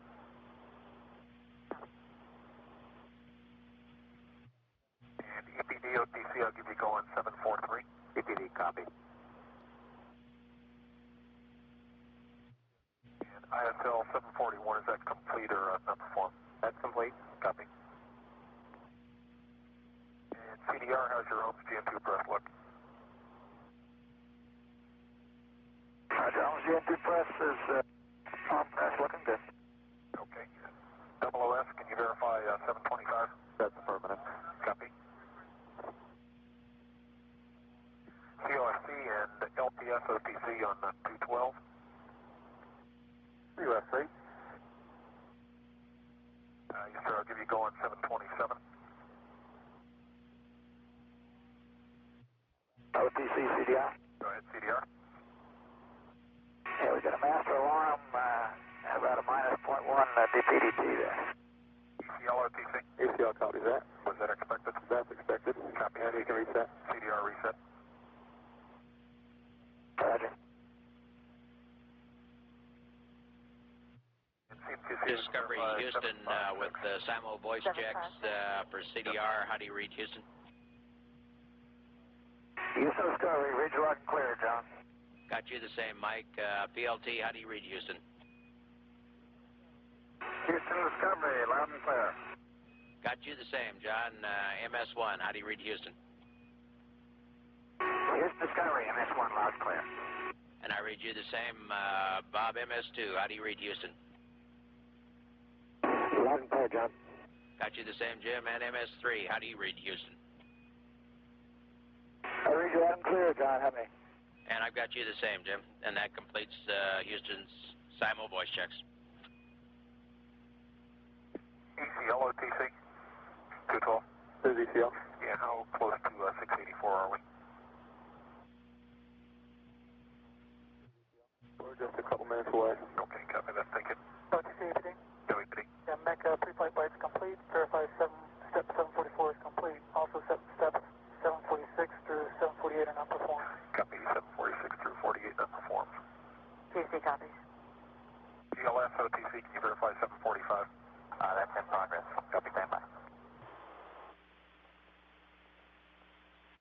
Changed over here to from orbiter ECS to chamber. Go ahead, TBC. Copy that. Still monitoring the fog conditions here at Kennedy and also the crosswind limits at the shuttle landing facility here. And OVCC OTC. Coming up on the T-minus 20 minutes point in the countdown. We will be holding for 2 minutes during this hold. Are you going to close the rear swinging doors or leave them open? We're going to leave them open. Okay, copy that. CMTC OTC. The flight crew has performed SIMO voice checks with Houston. To not perform substep 2. OTC, CDR. Go ahead, CDR. The bug is gone by 25. Copy that. Thank you. CMTC at 761. DPS 762. Copy. 762 complete. Copy. OTC, CMTC. Go ahead. I need a check by on step 10176. Okay, OVCC OTC. Go ahead. Yeah, can we get a T-by on back when you guys went in and you turned the exhaust fan switched off? I copy. Coming up now on the T-minus 20 You minute can hold notify point. Pat that they can continue. Earlier Flight has to close in out the, for port setup 20. Just a few, And about we are 20 minutes complete ago, with initial saw cabin leak some- check, step 684. A photo from the high definition television system that's being tested for this mission. We That saw check some is solar 2349. activity, 2349. the Copy sunspots CMTC. that are going on right CDR now. OTC. Due to the orbiter's CDR, go ahead. attitude and inclination, there will be no effect whatsoever Okay, CDR on from the panel sunspots on this L2A1. mission. The vent ISO switch to close until the vent ISO talkback is closed. 3, 2, 1, T-minus 20 minutes and holding. And the vent This will be switch a open 10-minute until the built-in vent hold. talkback is open. And during this period, the NASA test director will ask members of the team to verify that proper software has been loaded for the remainder of the countdown. That'll take care of We will also get verification that the pre-flight inertial measurement unit alignment has been completed. And ECL, are you ready on 701? T-minus 20 minutes and holding. This is shuttle launch control. Okay, copy. ECL for 702, can you record the DPDT? You got it? Okay, what is it? 0.008. Okay, copy that. CHGD OTC. Go ahead, OTC to CHGD. Okay, for 703, we're going to vent cabin air into the payload bay. Copy that. And ECL, are you ready for 704? We're ready. CDR OTC. CDR, go. Okay, let's open the cabin vent ISO valve. It's on L2A1. Take the vent ISO switch open until the ISO talkback is open. Stand by OTC. Stand by 1 CDR. Roger. OTC, EPD? Go EPD. Yeah, we'll need a CMQC on 151 in preparation for the fuel cell adjust. Copy. CMQC 151, please. Copy. OTC, OBCC. Go OBCC. We want to go to break the white room down? Yes, sir. You have a go to break the white room down.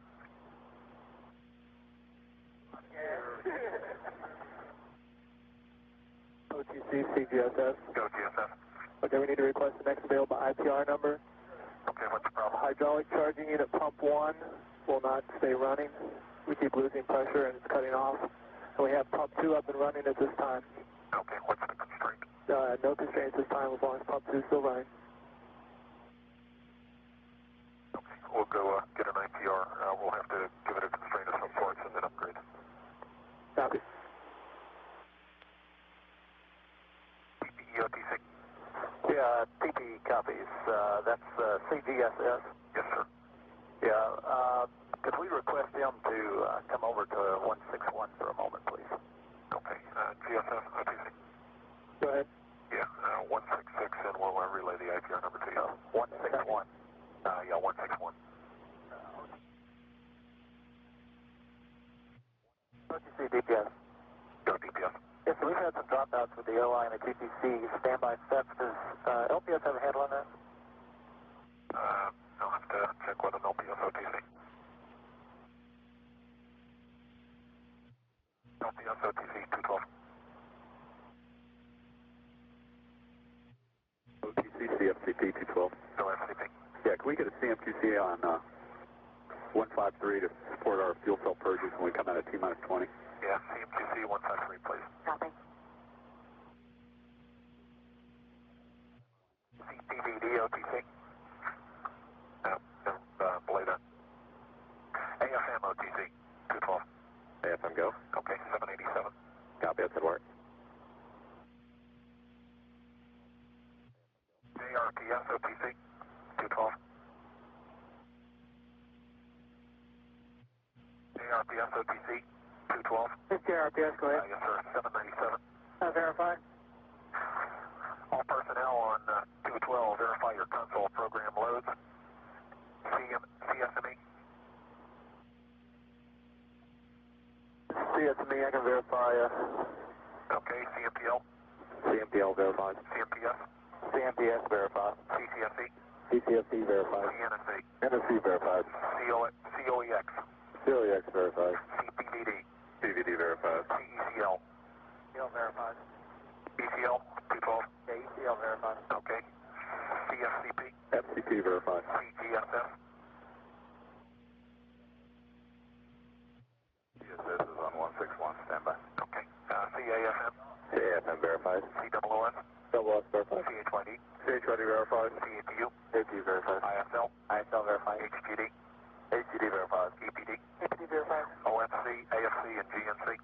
Verified. DPS. DPS verified. CCME. CCME verified. CGLS. GLS verified. PPE. PPE verified. Copy. CM2C, that's 800 through and including 821 with the exception of 809. 809 not performed. No, it's open. OTC, this is CMAC 4CGSS. He's on 161 currently. I can verify the programs are up for 809. Okay, copy. CM2C 809 is complete. Copy. And 799 is not performed. OTC ECL. Go ECL. You can go ahead with step 704 at this time. Copy that. Then TPS OTC, can you verify 2 consecutive OT test concurrencies available for TPC dump? That's fine. Copy. CM2C, that's 834. OTC, CAFM. Go ahead, AFM. I can give you step 788 and 789. Copy. CDR OTC. CDR go. Okay, on L2A1, the vent ISO switch open until the vent ISO talkback is open. And work. Talkback open. Okay, ECL 706. Okay, give you 706. And OTC CDR. Go CDR. Yeah, we reset the caution on All personnel, this is PTC on panel. And CDR on panel 01, verify that the cabin pressure is decreasing. That's verified. Cabin pressure is decreasing. Okay, and the cabin vent is open. Cabin vent is open. Okay, and ECL by to give the pro words closed cabin vents on channel 212 if a decrease in the PTO2 below the baseline is observed on your CRT. CMQC, that's through 709. Copy. RSO NTD 212, contact. NTD, RSO, you're loud and clear, happy. Read you 5 by. Thank you. NTD, ITD 212, contact. Read you 5 by ITD. I read you 5 by Alpha. NTD OTC. Go ahead. 784, or 854. Go ahead, SRO.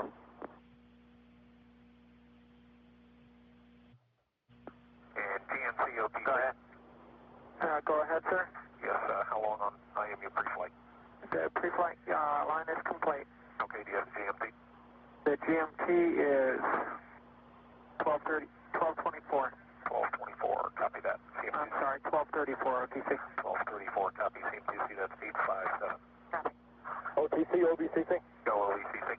Okay, white room is broken down. Copy that. And can you verify all drag-on lines have been removed from the OAA trussway? That's verification. That's verified. Verify the flight crew equipment, rescue locker equipment has been replaced and locker secured. That's verified. And verify the slide wire baskets are still in place at the 195 foot level. I cannot verify that. Stand by. Okay, on your way out. Slide wire baskets can be verified in place. Okay, copy, and let me know when you're clearing out. Okay, we're ready to clear now. Copy that. On your way down, take your elevator, depress the red button on the launch stop switch if you would. Okay, all personnel on 212 stand by for the T-minus 20-minute briefing. The launch window opens at 13:07 GMT, closes at 15:37 GMT. A second launch attempt is possible. We have one COLA, begins at 14:17:30 GMT, ends at 14:19:30 GMT. Our vent door hold time will be determined at T-minus 9 minutes based on winds. The APU runtime is 7 minutes. And all personnel will go ahead and come out of the hold as scheduled, and we'll finish the briefing at T-minus 9 minutes, and there will be an extended hold at 9. And GLS, pick up the count on your mark. We copy. GNC OTC. Go ahead, sir. Can you verify your temporary deed at 862? That's complete, sir. Copy. TVD OTC. This is TVD. Okay. In a couple minutes here, I'll give you 780. All of those sets will be not performed. Okay. Copy that. Countdown clock will resume on my mark. 3, 2, 1, mark. T-minus 20 minutes and counting. NTD, TDC. All personnel after transition DOTS 101, discontinue all LDB PMU reads for the remainder of the countdown. Flight NTD 232. CMQC OTC. Go ahead. And we have a verified step 600. Yeah. Bye-bye. OTC DPS. Go. Pass ops transition complete. DPS ready for BFS transition to Ops 101. Copy that. CDR, take BFS to Ops 101 for your checklist. OTC, CMQC. CDR, roger. We can verify step 600. Copy. NTD SRO on OIS 212. And ECL OTC. This is ECL. How's the cabin vent look? Another couple minutes here. Copy. NTD SRO on OIS 212. This NTD, go ahead, SRO. Roger, we're no-go for range safety at this time due to lack of optical coverage because of the ground fog. I understand we plan to count down to T-minus 9 minutes and hold there. Roger, I understand. And CDR OTC is Ops transition complete yet? OTC CDR, BFS is an Ops 1. Copy that. CETP OTC. Go ahead, OTC. Yes, sir. I'll give you go on 881. Copy that. GLS OTC, can you verify 881 ADC and D? Those are in work, sir. Copy.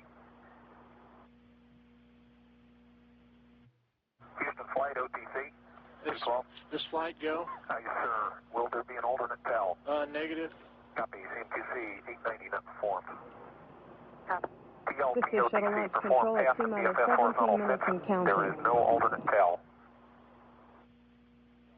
Roger that, copy. Dumping of the Ops-1 program, stored in the memory of one of the 4 redundant general-purpose computers, has started. This takes approximately 7 minutes to complete, and engineers will examine the data for any miscompares.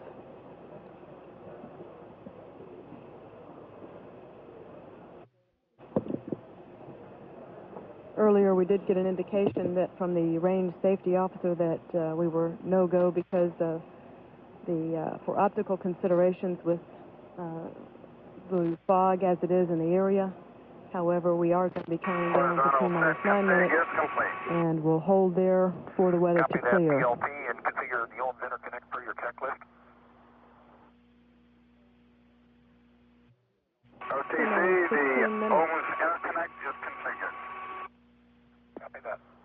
NTD, CVFS, ready for BFS uplink. Configuration of cross-feed valves between the orbital maneuvering system and reaction control system propellant tanks is being performed. And pilot Blaha will report quantities of RCS propellant tanks to the orbiter test conductor. This flight? Roger, flight. Step 873 is not performed, is that correct? That's correct, it's not performed. OTC, MPS helium. OTC, MPS helium lake configuration is complete. Copy that. PLP, go T-minus ahead. 15 minutes. Yes, sir. Inform C-Launch and CLHY. Goal notification for all its pressures is active. That's 881 Copy that. PPC, CLOX, and CLHY, that's OTC. Goal notification for all its pressures is active at this time. CMQC 881 Echo. PPC copy. Flight, NTD. This flight go? This flight, go ahead, NTD. Okay, perform BFS pre-flight uplink load. Okay, no loads are required. Copy. LTC, HYD, can verify 915, 916. Copy that, HYD. OTC to the 1. Go, double S. 925 through 929 completed for the clock. Copy that, thank you. PLP, OTC, report RCS quantities, forward, left, right, fuel and oxidizer. Roger, the forward oxidizer 69, the fuel 71. The left aft oxidizer 98, the fuel 101. The right aft oxidizer 98, the fuel 99. Copy that. 6971 98 101 9899. ECL OTC. This is ECL. How close are you? We're just now finished. I can give you step 764. Copy that. CDR OTC on panel 01A1. Report to cabin pressure.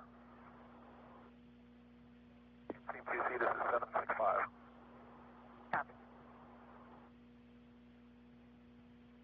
And OTC CDR, the cabin pressure on 01 looks to be 14.8. Copy 14.8. ECL 766. 14.89. Copy that. CDR on panel on CRT3. The BFS. Commander Coates reports the cabin report pressure inside Discovery's crew cabin. T-minus 13 minutes and counting. Roger, on BFS CRT, the cabin pressure is 14.8. Okay, copy that. And ECL, are we ready for 769? We're ready? Okay, CDR on L2A1, the cabin vent ISO switch closed until the vent ISO talkback is closed. Roger, talkback is closed now. And the vent switch closed until the vent talkback is closed. Roger, vent talkback is closed now. Copy ECL 771. ECL can give you 771. Copy that.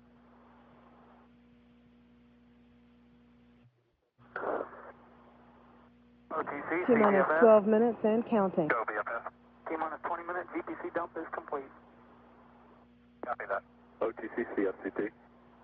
Go ahead, FCP. Yeah, our fuel cell purge is complete. We're ready for fuel cell load adjust. Copy, CMQC 945.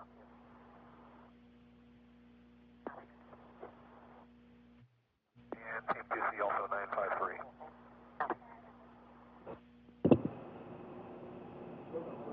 Fuel cells will be adjusted for Yes, go ahead. Okay, launch on today. this, did we have expected or unexpected miscompares? We had neither. We had no miscompares. Both those steps are not performed. Okay, copy that. T-minus 11 minutes and counting. MTSOTC. Go ahead. Is the waiver at work? Yes, it is. Copy. PTVD, OTC. TVD. Give you 959. We would like to defer. At the 12-minute point, we were verifying that the contingency operations were on site and ready to support if that should become necessary. Okay, copy that. T-minus 10 minutes and counting. The clock will be holding at the T-minus 9-minute point. We will be waiting an additional time this morning instead of the traditional 10 minutes. We'll be waiting for the weather to clear. CMQC 963 is not performed. Copy. Go ahead. OTC, EPD. Go ahead, EPD. 947 is complete. Copy. CMQC. Go. Log number for 947. We'll get that posted.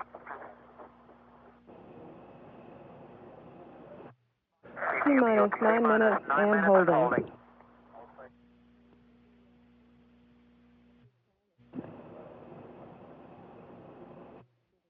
Okay, we will be holding at this time and for an extended duration.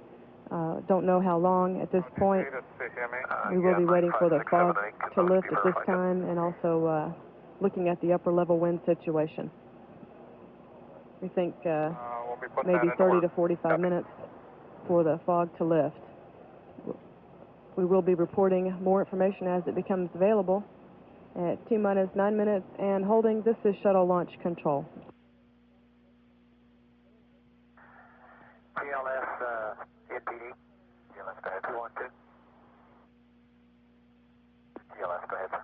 Okay, hold will be extended. You can cancel pending at this time. We copy. Pending clock control requests have been canceled. Copy. Up. OTC, CCME. Go ahead, CCME. 956 is complete. 57 is complete. 58 is not performed. Copy that. OTC JRPS. Go JRPS. Request we can stop our recorder during this hold. Copy and concur. MTD SRO on OIS 212. MTD SRO on 212. Go ahead. Okay, in addition to being no-go for optical coverage, tracking systems were no-go for blasts. Copy. NPD-SPE 212. Go ahead. Okay, for paper completeness and for CMQC on IPR 293, we've had a verbal OMRS waiver approved on exceeding the OMRS limit on engine 2 of 4490 for 13 seconds. And QC, we will document the waiver and give it to you post-test. And with that QC, we should have no constraints at this time. Is that correct? And I'll re-verify.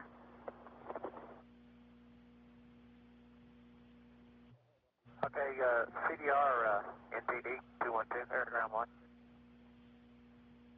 Go ahead, NTD. Okay, just to bring you up to speed, Mike, what we're going to do here is we'll hold, watch our weather, and while we're doing that, we'll also go over the open IPRs that we have and verify that all of our paperwork's cleaned up and we'll be ready to pick up the count as soon as the weather will let us. Okay, Ron. We'll be ready. CMQC.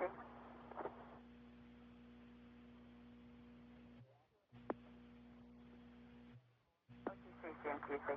SRTB, go ahead, CMQC. Okay, we have two open constraints. They're line item 284 and 290 at step 1017. And we also need to have a constraint identified to IPR 295. I understand. Go ahead, NTD for 295 for the first constraint. Let's use picking up the count at T-minus 9 minutes. And the other two are in closure. Okay.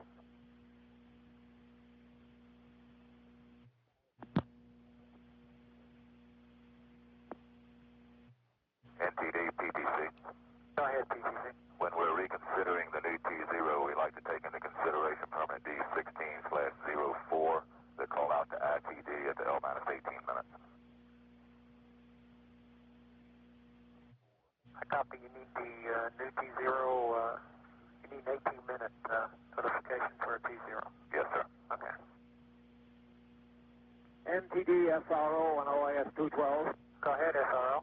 Okay, on estimates on the range safety hold conditions, missile safety indicates that from between 8:30 local and 8:45 local, the blast condition should hopefully become go, and by 0900 local, the visibility condition should improve, that we would not be no-go for optical coverage. Okay, so you're estimating at least 0900 before the range is ready to give us a go. Yes, that's our best estimate at the moment. Okay. Okay, NTD launch director, and that's good. But we should be prepared to be able to come out of the hold by 0830 local if the conditions improve more rapidly. Understand? Right now, the only constraint we have is a 9-minute notice to PTC prior to picking up the count. I copy. And TBC? NTD? TBC. You need 5 minutes? 6 minutes. 6 minutes? Okay.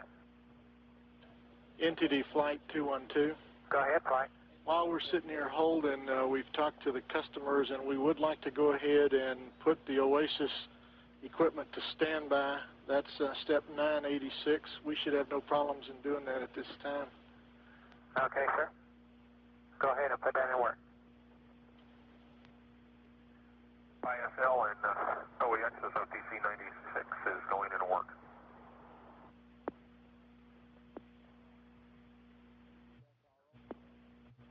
No copy.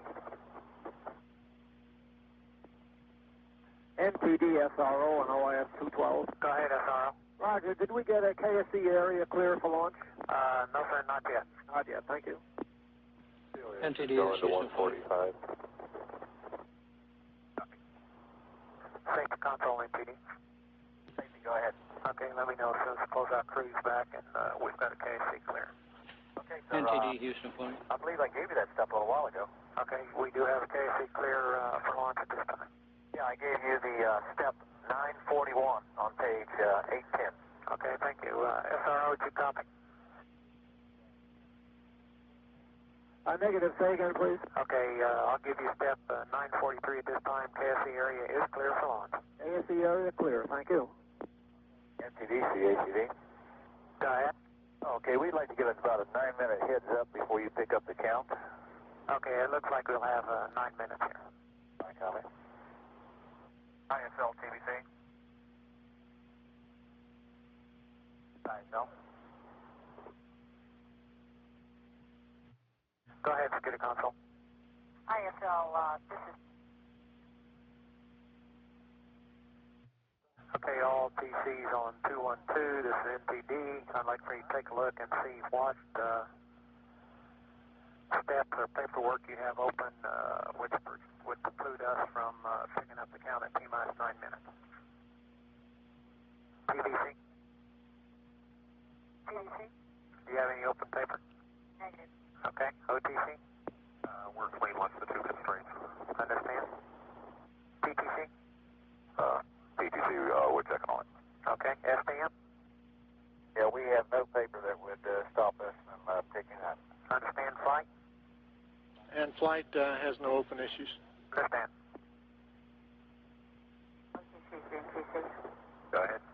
only constraint we have at picking up the count is line item 291. Okay, that was IPR 295. That's the phone. Okay, copy that. This is Shuttle Launch Control at T-minus 9 minutes and holding. Currently in a hold now for the weather to clear. Flight NTD 212. And we just did get a word that the payload community would like to go ahead and activate the Oasis recorder, and they will be in standby mode. These recorders are activated at the T-minus 6-minute point in the countdown. No, sir, as long as it's GSE, I'm happy. There are several mid-deck experiments on Discovery for this flight. One is called Chromex. It's a chromosome and plant cell division experiment sponsored by Kennedy Space Center. This will determine whether the roots of a plant in microgravity will develop similarly to those on Earth. It was loaded into the mid-deck yesterday afternoon. The protein crystal growth experiment is expected to help advance a technology that attracts intense interest from major pharmaceutical houses, the biotech industry, and agricultural companies. This experiment was just loaded into the shuttle less than 24 hours ago. During the mission, 60 different crystal growth experiments will be conducted simultaneously using 19 different proteins. The lead investigator is Dr. Charles Bugg of the University of Alabama at Birmingham. 32 chicken eggs will be flown into the orbiter's middeck as a student-sponsored experiment to determine the effects of spaceflight on the development of fertilized chicken embryos. These eggs will be compared to a control group developed on the ground. This experiment was installed yesterday afternoon. John Bellinger, a senior mechanical engineering student at Purdue University, proposed this experiment. Stand by. The second student experiment is designed to evaluate the effects of weightlessness on bone healing. 4 rodents will be flown in an animal enclosure module. A veterinarian will remove minutely small pieces of bone from a non-weight-bearing bone to study the effects of NTD flight, microgravity. that's a negative on the RTLS altimeter. Control group will be Earth-based. Andrew Frost, a medical student at Brown University, proposed this experiment. The Air Force Maui optical site called AMOS. Those tests allow ground-based electro-optical sensors located on Mount Haleakala, Maui, Hawaii, to collect imagery and signature data of the orbiter during cooperative overflights. This experiment No, is being NTD, we're okay. We don't Force. need to read him that. He got the information at the weather briefing earlier, and there's not enough significant change to warrant The IMAX read-up. camera will be flying again with the special And 70mm color movie when we do get ready to come out of the hold, we need a couple of minutes warning to get our SPC loads built. We have 2 loads we're working this flight as opposed to 1. So we would like to get a GMT of liftoff from you a couple of minutes before you get ready to come out of the hold. Okay, we plan to give NASA Test at least Director a Ron Phelps 9-minute has asked notice systems prior to engineers picking up here in the the flying room if they have any open items and to go ahead and clear those up prior to picking up with the countdown Okay, what at I'd the like to do T-minus 9-minute is mark. take this time to go ahead and go back in and Again, finish up the currently in a hold -20-minute here briefing. for probably 30 minutes to wait for the weather to clear. PLT, We did get NTD. from the range safety officer that the area is clear for launch. Okay, at however, T-5 minutes, perform there is APU start a upon boat command of about OTC only. 2.5 miles offshore, and the Coast Guard is en route to escort them CDR, out of NTD. the launch area. CDR, go ahead. The pad egress system is nominal at this time. The evacuation helipad is 9. Roger, 9. The range safety officer reported that the optical coverage should be go by about 9 o'clock this morning. Members, disable your telephone ringers at this time. We do want to retain the capability to pick up with the launch count earlier if conditions change sooner. T-minus 9 minutes and holding. This is Shuttle Launch Control. Channel 217. And all personnel bear in mind that critical post-launch operations will be in progress after a successful launch. So keep the firing room activity and noise to a minimum. If a hold is requested and issued between T-minus 9 minutes and T-minus 31 seconds, the countdown clock will be restarted upon successful resolution of the problem without a go survey made of all elements, except for IUS. If cumulative hold times exceed 10 minutes, IUS requires a mark at T-minus 2 minutes prior to picking up the count to allow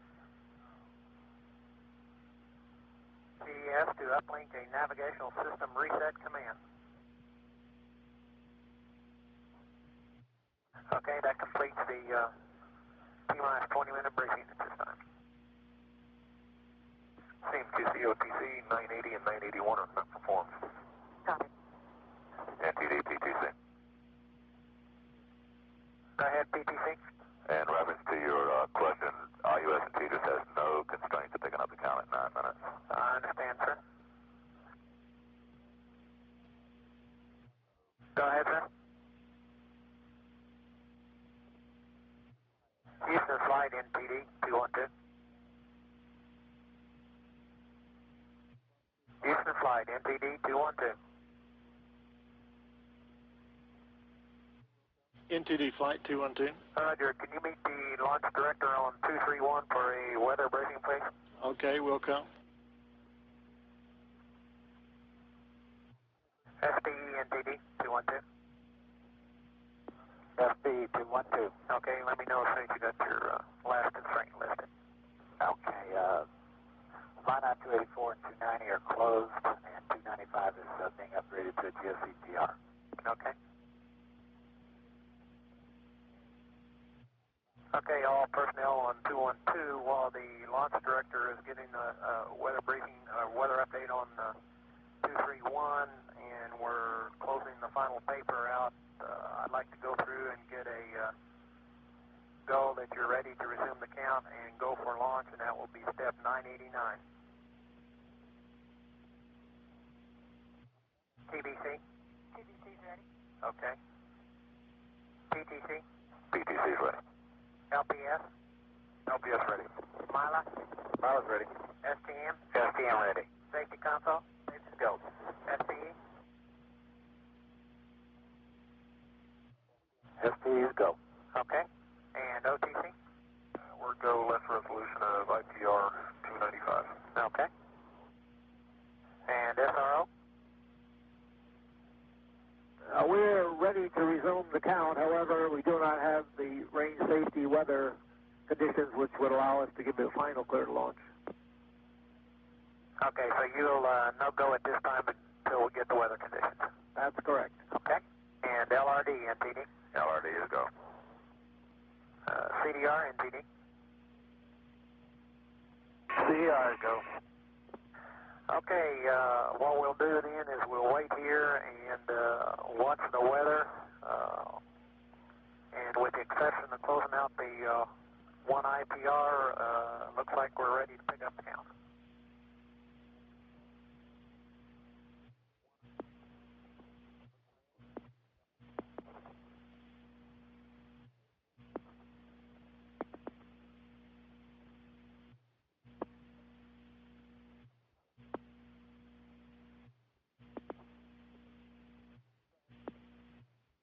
NTD PTC.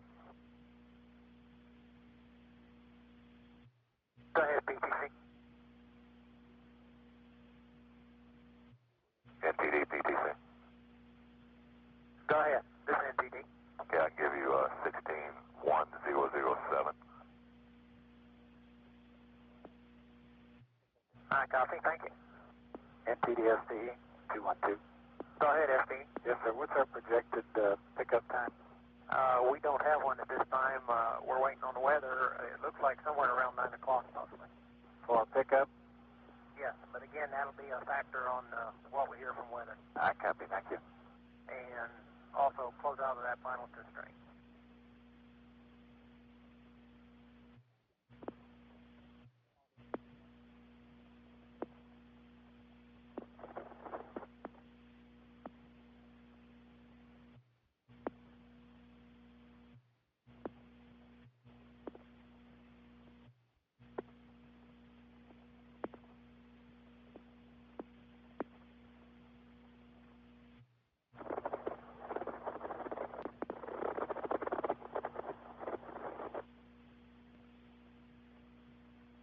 Discovery, Houston. Go ahead, Houston. Mike, we've had a change in your AOA site. Your AOA will now be to Northrop, runway 17. we've got some pretty strong winds out of Edwards that make it no-go. Ben Greer still is looking good. It'll be your prime tail site, and we're just waiting for the weather to clear at the Cape. Okay, we copy John Northrop 17.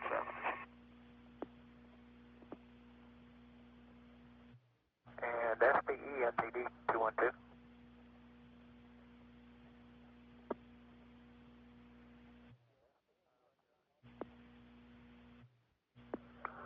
Flight NTD 212. This is Flight Go.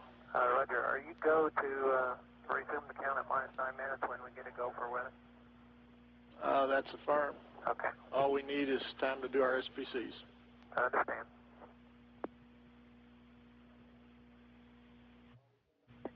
Safety 212.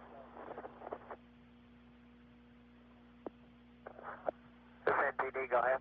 Yeah, what's the prime runway out at the landing site out here, KSC? 15. 15, copy. SPE NTD 212.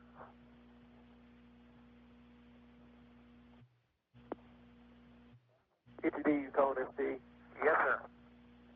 Wonder what the status on that This is IPR Shuttle is. Launch Control at T-9 minutes and holding. Have we upgraded it yet? We just received a weather briefing here Which one? between The one on the Launch Director here in the Launch Control Center, Yeah, Kennedy, 295. and Flight Directors in Houston.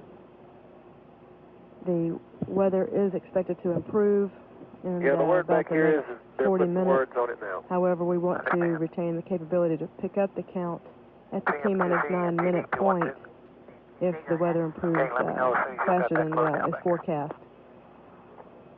The abort once around site this time, Edwards is no-go because of crosswind conditions there. And we are selecting the Northrop site at White Sands, New Mexico for the abort once around site for this launch. The winds are calm at that location, and looking at scattered clouds at the various decks. Ben Greer remains our transatlantic abort site. We're looking at good weather there, unrestricted visibility with scattered lowered clouds.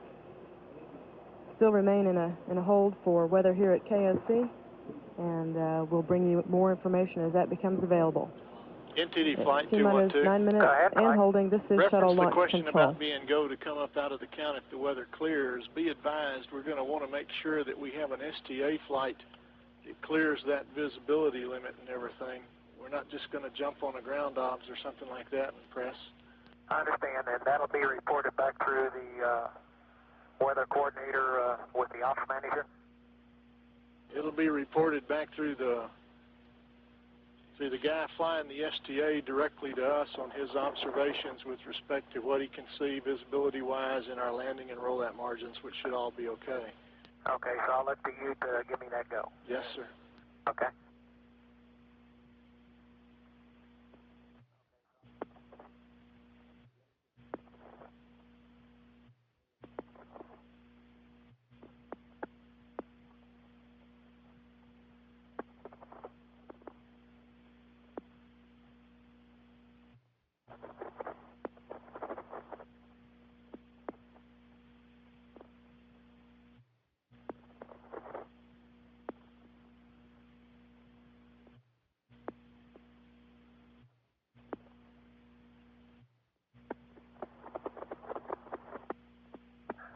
CDR, NTD, air to ground 1. NTD, CDR, go ahead. Okay, just want to verify you guys hadn't gone anywhere. Yeah, we're sitting there waiting around anytime you are. Okay, well, as soon as we get the weather, it sounds like we got our paper cleaned up, so as soon as we get the weather go, we should be in good shape. Okay, you guys have done a great job. Keep it up. NTD, go ahead. Introduce NQC. We've just now received the IPR card on IPR 295. They've identified the constraint as being against step 1008. Okay, QC, this is STE That was the original constraint, and they're in the process of upgrading that IPR to a GSE-PR. Originally over the net, they had specified 1017. Yeah, we'll hold to the one they specified, but the important thing is to get that PR out there and get it upgraded. Yeah, that's in work. CMQC? This NTD, who called? CMQC. Go ahead, CMQC. Okay, the launch accessories person who brought the IPR card in did not sign it. We need him back in here. Okay. BGSS OTC.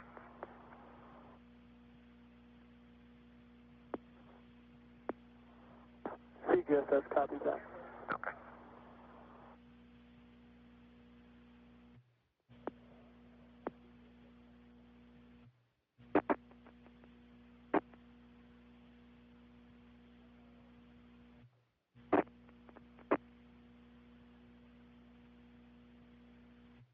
SRO NTD 212.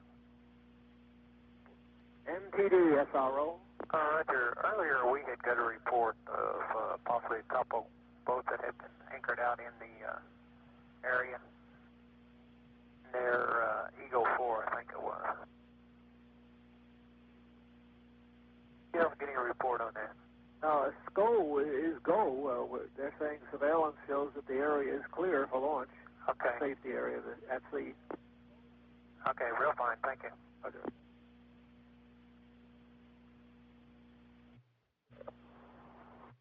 MTD Launch Director on Air Ground 1. Go ahead, sir. Okay, for the benefit of the team and the crew, we're still waiting on the fog to burn off, and that is happening. Should take another 15 minutes to half an hour.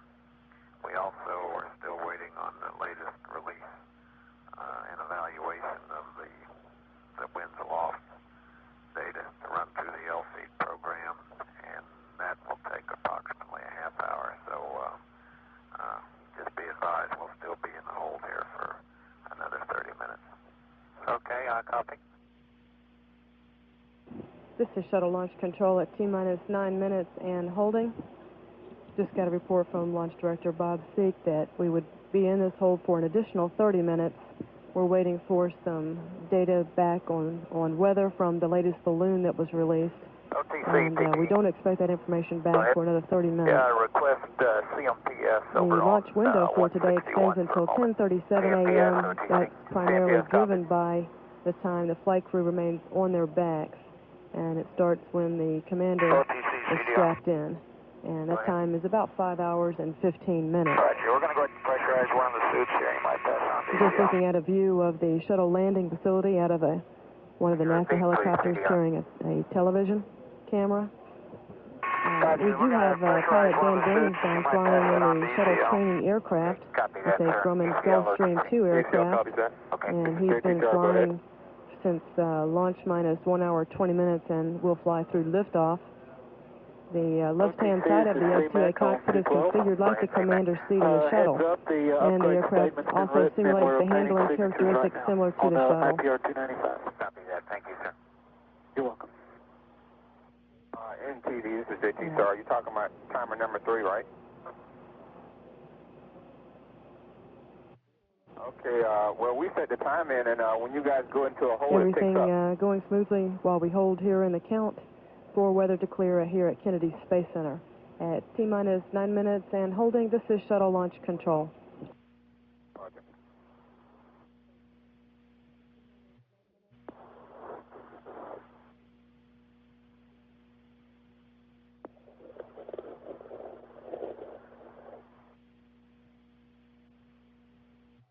OTC, MPS. Go ahead. We would like to pick up an additional IPR related to the earlier IPR-293. This IPR will be to document the waiver condition that we're taking out on the vehicle tank. The other IPR was upgraded to GSE. Okay, copy that. Send back. ST-212. Roger, ST. Did you copy the request for the additional IPR concerning the hydraulic? Yes, sir. That's solely there to be associated with the waiver that was verbally approved by the mission management team to document the OMR-3 violation of 13 seconds. And what we'd like to do is go ahead and open the IPR with the associated waiver, which is approved, and go ahead and transfer it to the next flow. Okay. CMQC. Go ahead. Next number. 29RV0296. Copy. And CMPS. And it's a documentation only IPR? That's correct. Okay. And no constraint? It's no constraint. The waiver has already been approved. Okay. CMQC, you copy? Copy.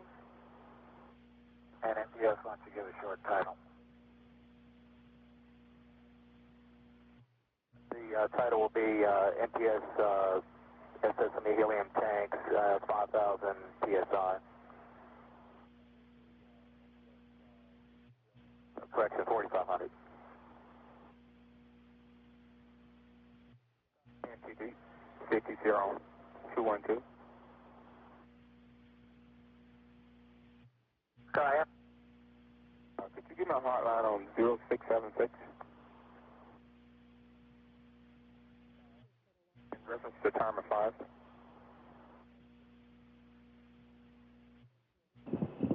This is Shuttle Launch Control at T-minus 9 minutes and holding. We remain in a hold here, waiting for weather to clear and waiting for the new information from the weather balloon, which is expected at about 9 o'clock, about 15 minutes. A little background on Discovery's processing here at Kennedy Space Center. Discovery was rolled to the launch pad 39B on February 3rd. Since that time, the launch processing team has performed the necessary work leading up to today's liftoff. FB copies. One of the activities performed at the pad was removal and replacement of Discovery's 3 high-pressure oxidizer turbopumps. Rocketdyne engineers and technicians performed the pump change-out at the pad. Shuttle managers decided to install new pumps after finding tiny cracks in one of Atlantis' oxidizer pumps following mission STS-29. After a thorough analysis of the pumps, engineers concluded the most likely cause for the cracks was from stress corrosion, which is induced when moisture gets trapped in the pump. The pump buildup process was changed to decrease the chances of moisture getting in. A countdown demonstration test, which is a dress rehearsal of launch day for the flight crew, was conducted on February 7. In the last 2 weeks, KSC's launch processing team has performed final vehicle ordnance activities such as power-on stray voltage checks and resistance checks of firing circuits, and a final functional test of the range safety and SRB ignition safe and arm devices. NTD SRO on 212. Go ahead, SRO. Okay, Currently we're gold everything for is, blast now. We don't have the blast problem. We still do not going have smoothly during this hold. Not a whole lot of activity going on here in Fine Room 1. Tracking that's required, Standing but by it is for improving. new weather information Thank you. in about 15 minutes. At T-minus 9 minutes and holding, this is Shuttle Launch Control. CDR, NTD, air to ground 1. NTD, CDR, go ahead. Okay, just to bring you up to speed, we have closed out all the papers, so the only constraints we have for picking up the count at this time is the weather. Okay, well, we'll let the sun take care of that, and we'll be ready. CGSS, OTC 212. CGSS, go. Yes, sir, on your HCU IPR, did we upgrade that? Yes, sir, it has been upgraded and the constraint has been changed. Copy.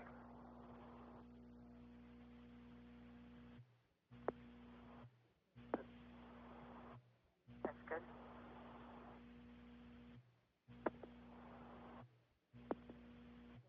Yeah, there.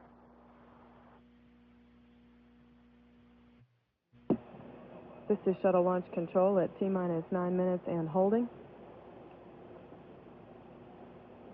We just got a report that just a few minutes ago that the fog was thinning across the state, and the new information from the weather balloon is being processed through computers now. We also heard that the two boats that were earlier in the launch area have now been moved out of the area, and a while ago the flight crew was informed that the paper has been closed out, and we are in a position of being ready to pick up with the count when the weather clears. We went into this hold at about 7:48 a.m. this morning, and the window extends until 10:37 a.m. today, and it's primarily driven by the time the flight crew remains on their back, and it starts when the commander is strapped in. He's the first one to go into the orbiter's cockpit. NTD Flight 212. When the countdown resumes, the ground launch sequencer will be in control. I assume you guys are ready to pick up the count as soon as we get confirmation from our RTLS aircraft that the runway and visibility and fog it also are all monitors go. as many as 1,000 different measurements during the final 9 minutes to make sure they don't fall out of predetermined limits. We'll need about 5 to 10 minutes to do the final poll and get the IUS initialized, and we still have the exceedance on the wing leading edge from the winds aloft loads analysis. That's still being worked by the MMT. Okay. As we sit, the crosswind is building. I understand, sir. Okay. All personnel in the firing room here have switched over to the same communications channel and will stay on that channel from now through launch. There are several major milestones between now and launch. As we come out of the hold, the ground launch sequencer takes over control, issuing commands for the final critical task and monitoring hundreds of vehicle measurements during the final 9 minutes. At T-minus 7 minutes 30 seconds, the orbiter access arm retraction will be performed, and at T-minus 5 minutes, pilot Blaha will start up the orbiter's auxiliary power units. Gimbal check of the orbiter aero surfaces will occur at T-minus 3 minutes 55 seconds, and switch over to internal power will occur at the T-minus 3 minute 30 second mark. An engine gimbal test occurs at T-minus 3 minutes and 25 seconds. The LOX tank pressurization and retraction of the GOX vent hood will start at T-minus 2 minutes 55 seconds. Now getting a shot of the shuttle training aircraft departing from the shuttle landing facility. Astronaut Dan Brandenstein is the astronaut designated to fly in the STAs this morning. He'll be flying through the launch time period.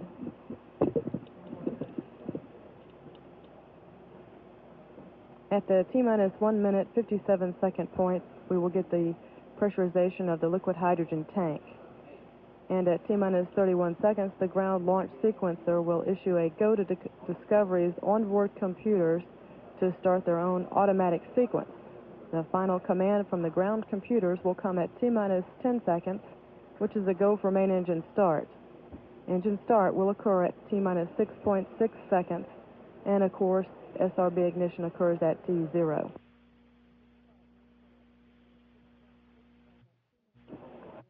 Still standing by here at T-minus 9 minutes and holding. This is shuttle launch control. PTC NTD 212. This PTC. Roger. We're getting words now that you guys, instead of the 9 minutes original estimate, can get by with a 6 minute, the same as TBC. The words are that at L-minus 15 minutes, we need to know what the T0 time is, and then ITD can go enable this whole fire system, and we're on track. Okay. So what we would plan on doing, instead of picking it up at 9 minutes, we'll pick it up at 7 minutes and give you a mark at 6 and 1 at 2. Yes, sir, I understand. I'll be sufficient. Thank you. Okay.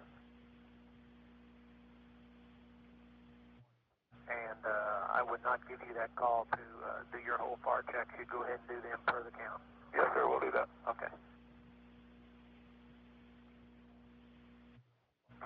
NTD 212. GLS 212, go ahead. Okay, what our plan would be for picking up the count is we would start with a 7-minute count prior to coming out of the hold. So we'd have 10 minutes prior to picking up the count. And we'll give a mark at 6 minutes and then another one at 2 minutes. Both of those will be prior to coming out of the count. Okay, so when you give me the go, I'll set it up for 16 minutes from that point for a T0 time. That's correct. NTD flight Go ahead, flight. 212. Based on our latest weather obs and runs of the STA, we would anticipate being ready to go probably in the next 5 to 10 minutes if our crosswinds don't go out of limits on us. I understand, sir. And based on that, how much time then are you going to have before you pick up at -9? What we'll do is have 7 minutes. We'll be at L minus 16 minutes. From the time we commit to coming out of the hold? Yes, sir. Okay. NTD SRO on OIS 212. Go ahead, SRO. Roger, you have a final clear to launch from the range. I understand, thank you. CHGD, OTC. This is CHGD. Okay, is 7 minutes notice going to be enough for your backup? That's firm. Copy. DVD, OTC. DVD. 7 minutes going to be enough? That's plenty. Copy. ARPS, OTC, 212. ARPS on 212? Yeah, it's ARPS for your recorder management. We're going to start looking sometime in the next 5 to 10 minutes. We'll pick up counting in the hold again, and we'll be roughly 7 minutes away from starting the count at 9 minutes. I copy.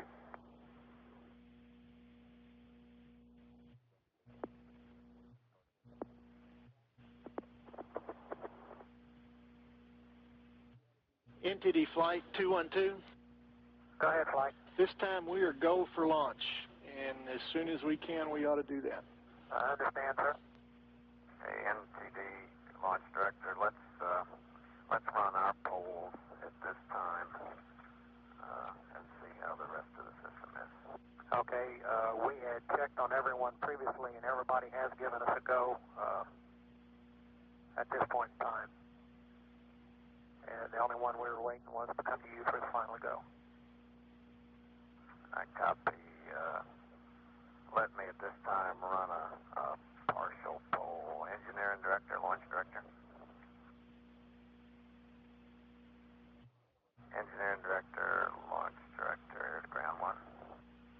Okay, launch director, we poll the technical community and you'll have our consensus to proceed with this launch? Copy. Safety and quality director. KSC safety quality director, launch director on 212.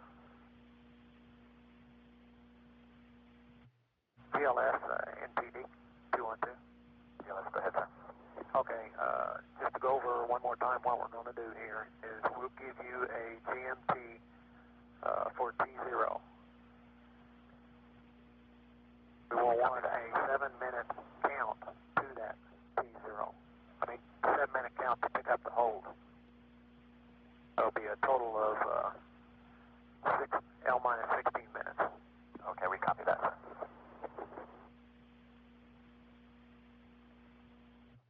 KSC Safety Quality Director on air to ground one. This is Safety and Quality Director. We have no complaints at the launch. Copy, thank you. Cape Weather Launch Director. Cape Weather Launch Director. Copy, thank you. That's Launch Director, go ahead, Ops Manager. Launch Director, NPD 212. Go ahead, MTD. Did you get a wind speed and wind direction from weather for 994? Right, it was from 260 at 10 knots. I'm sorry, 12 knots. I copy 260 degrees at 12 knots. Roger.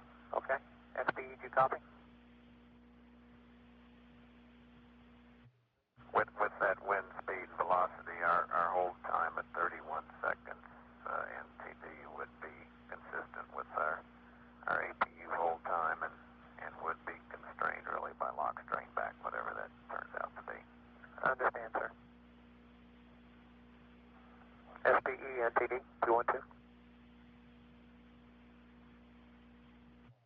SD212. Okay, did you copy your wind speed and direction? Yes, we copy it. We have the maximum allowable hold time on the indoors. Understand. Okay, and NTD, for the benefit of the team and the crew, all who are hanging in there patiently, we are still doing the analysis on the winds aloft. We still have one area that's an exceedance on the external tank, and the mission management team is working that, and we'll get back to you as soon as we have a disposition. NTD, copy.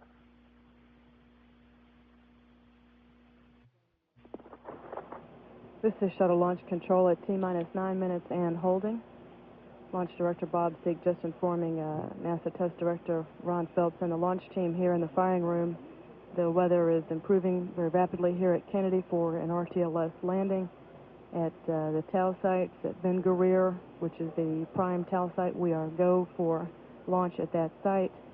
And for the AOA site, which is Northrop at White Sands, New Mexico, we are go there.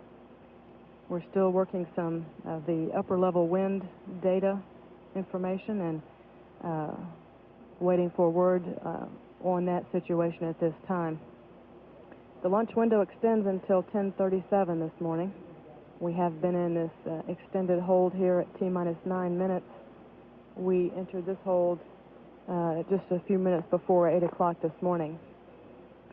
Not much else to report at this time. All things are fairly quiet here in the firing room, standing by for the information on the upper level winds. At T-minus 9 minutes and holding, this is Shuttle Launch Control.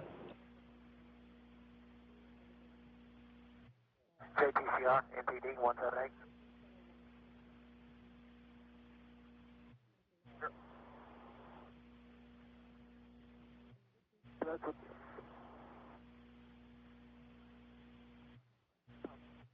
NTD Launch Director. Go ahead. Okay, knowing that waiting is one of the hardest things to do, I want to remind the team to keep a close watch on their data. And Discovery, Mike, you folks hang in there with us. The management team is working the wind situation as hard as they can, and I hope we can get back to you shortly. Okay, Bob, thank you. Walker.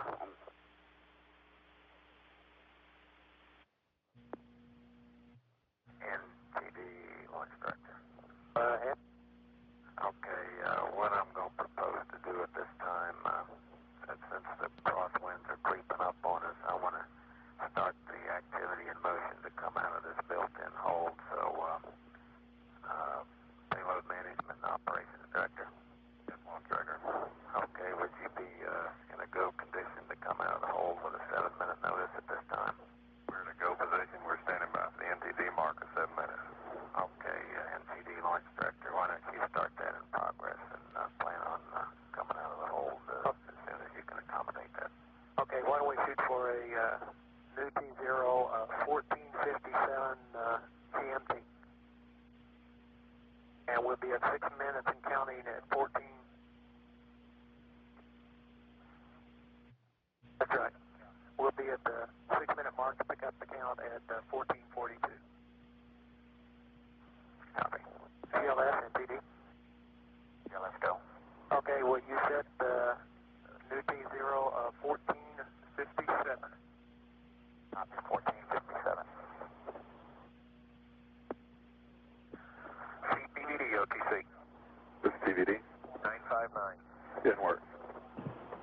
This is Shuttle Launch Control at T-minus 9 minutes and holding. It appears the upper level wind situation is going to allow us to proceed on with launch. We are still in the discussion stage at this time. We are getting ready to go ahead and prepare to pick up with the launch countdown at the T-minus 9-minute mark. We do need an additional 7-minute warning as what discussion has been going on between the test director and the launch director. If you restarted your recorder, are you going to hold on those time is needed to run a status poll of various NTD management, Flight make sure that 212. no system Do you have a launch time for us? has any reason that they cannot proceed on with launch today. 57 And GMT. in addition, the Go ahead. inertial upper stage computers are switched to the flight mode at launch minus 11 minutes. So there's another couple minutes that are needed prior to coming out of the T-minus 9-minute hold. Go ahead. Okay, should we plan to hold at 5? No, sir. I copy. Minus 6 minutes. And at this time, the mission management team is conducting a poll of the team members. This is the team is composed of NASA and contractor counterparts representing the major flight hardware elements of the Space Shuttle vehicle, and getting a status from them, making sure they are ready to come out of this hold at this time at T-minus 9 minutes.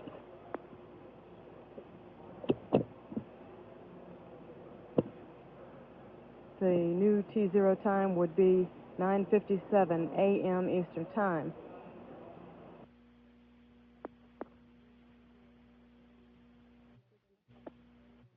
Mission controllers in Houston also polling the team members to get a go to pick up with the countdown. OTC, CTVD. Go PVD. We can give you 959, 960, 962, 61, and 63 are not performed. Copy that. CM2C.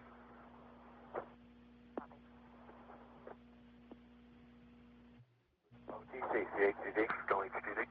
Okay, I can give you step 1005 now. 1005. Copy. Countdown clock will start in 4 minutes on my mark. 3, 2, 1, mark. Launch Director, Ops Manager, 212. Launch Director, go ahead. Yes, sir. The mission management team is polled, and you're go to continue the count for launch. I copy. Thank you, sir. And NTD, when you're ready to come out of the hold, on your mark. NTD, copy. JRPS, OTC. JRPS. Yeah, are the recorders And we running? did get the go from Mission Management Team Chairman Bob Crippen, who has polled the team members and has given his final go to pick up with the launch countdown and press on toward launch today. Countdown clock will be picking up in just a couple of minutes. EDC, CISL. Go ahead. SRB power up, complete. Copy. Count clock will pick up in 3 minutes on my mark. 2, 1, mark.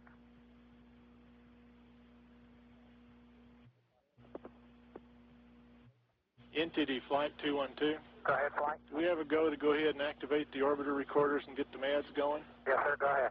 Okay. ISL, you'll see MADs and orbiter recorders come up shortly.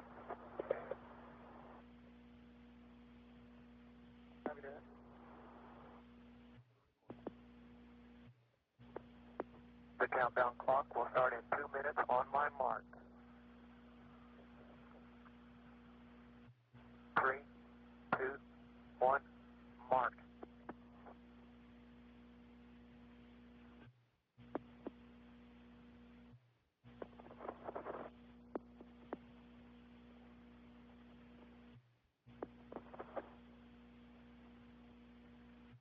The countdown clock will pick up in 1 minute on my mark. 3, 2, 1, mark.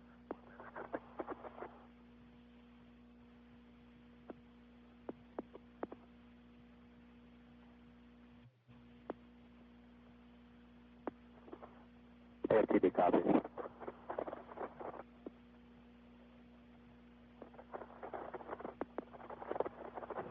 NTD, ITD. Just a few minutes away now from picking up with the countdown. Copy.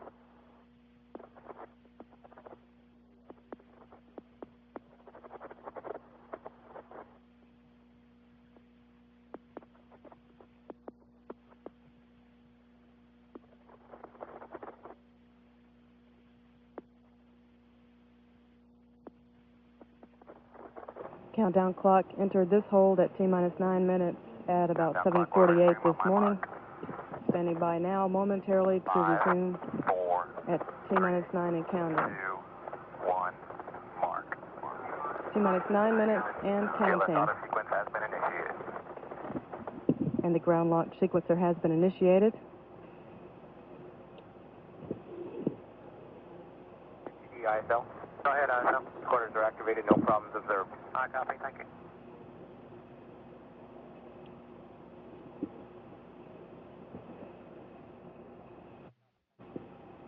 T-minus 8 minutes, 30 seconds.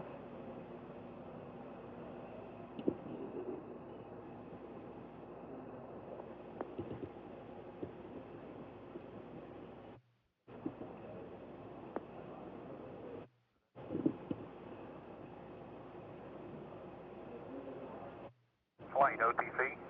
Proceed with the transmission of SPCs 10101 and 12101. T-minus 8 minutes and counting. In TLT OTC, configure fuel cell and essential bus source switches. And orbiter test conductor has requested them to configure the fuel cells for launch. NTD copy.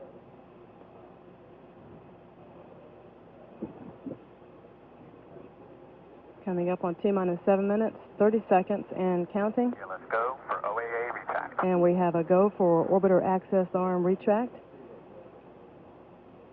Arm is being retracted back into the launch configuration. This arm can be extended in just a few seconds if necessary.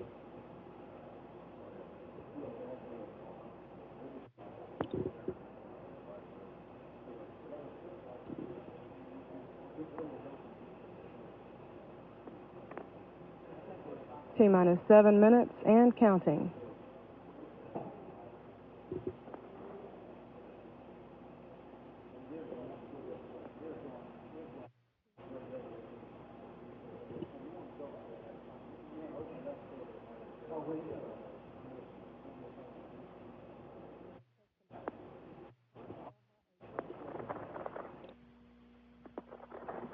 At T-minus 6 minutes, the orbiter test conductor will give pilot Blaha a go to perform the auxiliary power unit pre-start.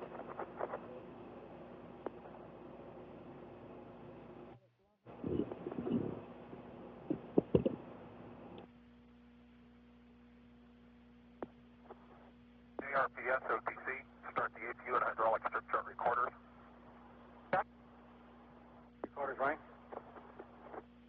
TLT, perform APU pre-start.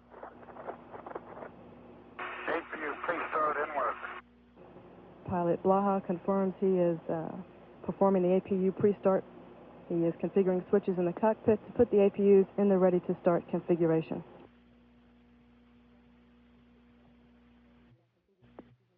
OTC APU pre-start is complete.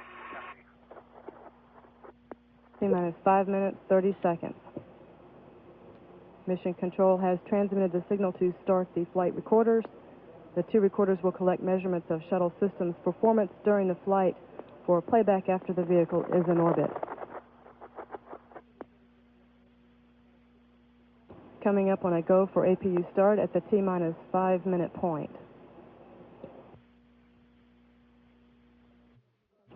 T-minus 5 minutes and counting. APU start.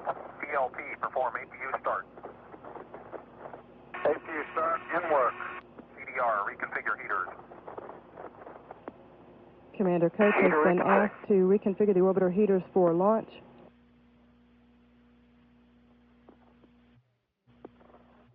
T-minus 4 minutes, 30 seconds and counting.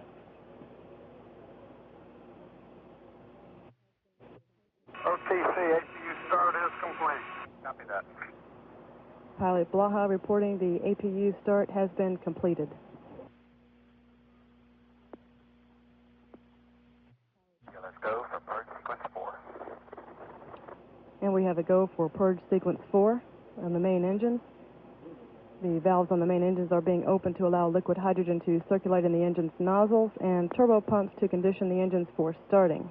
This conditioning takes approximately 3 minutes, and at the 1 minute point in the count, an engine ready indication will be given. T-minus 3 minutes, 30 seconds, and counting. We are now transferring to internal power and switching off the orbiter's ground support equipment power bus. At this point, Discovery is running off its onboard fuel cells.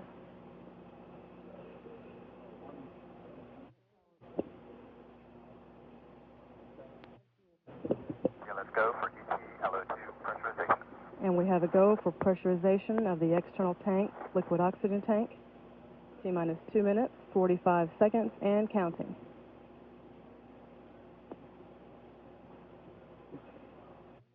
PLT, clear caution and warning. Pilot Braha has been asked to clear the caution and warning memory, and the gaseous oxygen vent hood is now being lifted off the top of the tank and be retracted to the launch configuration. At T-minus 2 minutes, the flight crew will be instructed to close their visors. Flight crew, this OTC, close and lock your visors, initiate your O2 flow, and have a good ride. Okay, let's go for T-minus 1 minute, 50 seconds, and counting. We've had a go for liquid hydrogen pressurization on the external tank.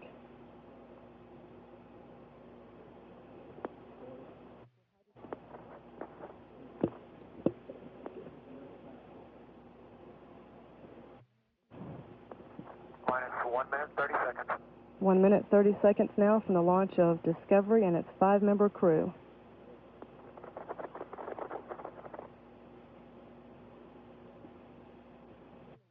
At T-minus 1 minute, the heaters on the booster joints will be deactivated.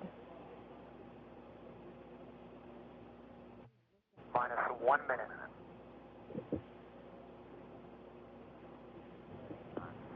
Just seconds away now from liftoff of Discovery. All systems are go.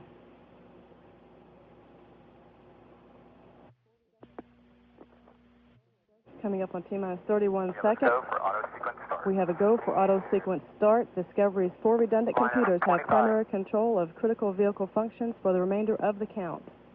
T-minus 20 seconds. 15 seconds. T-minus 13, 12, 11, Minus 10. Okay, let's go for main We have a engine go start. for main engine start. 6, 5. We have main engine start. 3, 2, 1. SRB ignition and liftoff. Liftoff of STS-29 as Discovery clears the tower. Roll program. Roger, roll, Discovery. Mission Control, Houston. Good roll program confirmed. 3 engines now at 65%. Standing by for the go at throttle up call. Discovery, go at throttle up. Roger, go at throttle up. Mission Control, that call means all systems are performing well as the shuttle main engines have resumed their firing at 104% of rated thrust. Relative velocity now 2,400 feet per second. Climbing at a rate of 1,700 feet per second. Downrange distance 11 nautical miles.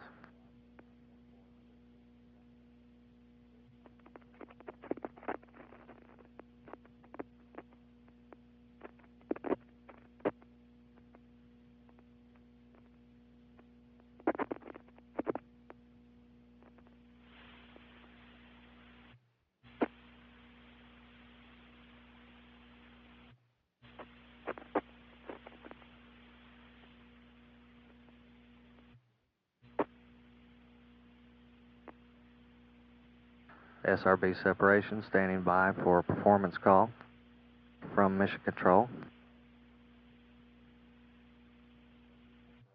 Discovery, performance, nominal. Roger, nominal performance. That call indicates Discovery's performance was good on the first stage with the solid rocket booster performance. Now have 3 main engines up and running at 104%, 3 good fuel cells, 3 good APUs, altitude about 250,000 feet, relative velocity 5,300 feet per second. Discovery, 2-engine Ben Guerrier. Roger, 2-engine Ben Guerrier. Discovery now can make a landing at the transatlantic abort site, Ben Guerrier, should one engine fail. Still have 3 good main engines at 104%, 3 good APUs, 3 good fuel cells. Relative velocity now 6,000 feet per second, climbing at a rate of 1,100 feet per second. Discovery now passing through 300,000 feet. As all positions here in the Mission Control Center report go. Discovery, negative return. Roger, negative return, John. The call indicates Discovery can no longer make a return to launch site abort.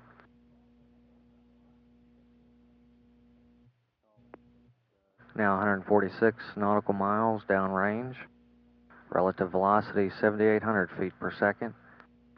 They've passed through 340,000 feet and they're climbing at a rate of 600 feet per second.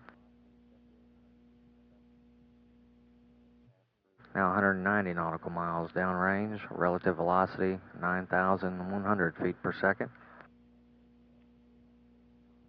Discovery, press to ATO, select Banjul. Press to ATO, select Banjul. Discovery can now lose one engine and still make a nominal orbit, abort to orbit case. And if 2 engines fail, they could now make it to an alternate runway at Banjul, the Gambia. And we still show 104% on all 3 main engines. Group Banjul 109. Roger, Group Banjul 109. And you're pressed to MECO. Roger, press to MECO. Discovery now can achieve nominal main engine cutoff targets should she lose one engine. 3 up and running at 104%. Fuel cells producing 7.5 kilowatts. APUs at the proper temperatures and pressures and speeds. Downrange now 317 nautical miles. Single engine Banjul 104. Single engine Banjul 104. Discovery can now reach Banjul if 2 main engines should fail, and that would be at 104% power level rating for the remaining engine.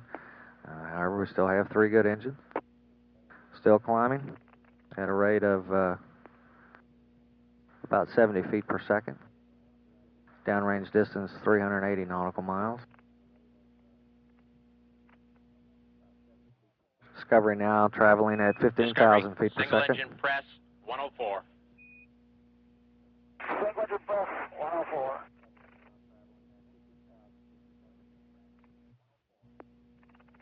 Discovery can now reach main engine cutoff conditions with 1 engine up and running, 2 failed. We still have 104% showing on all 3 main engines. Good performance throughout the system. Downrange distance 516 nautical miles. Relative velocity 18,875 feet per second.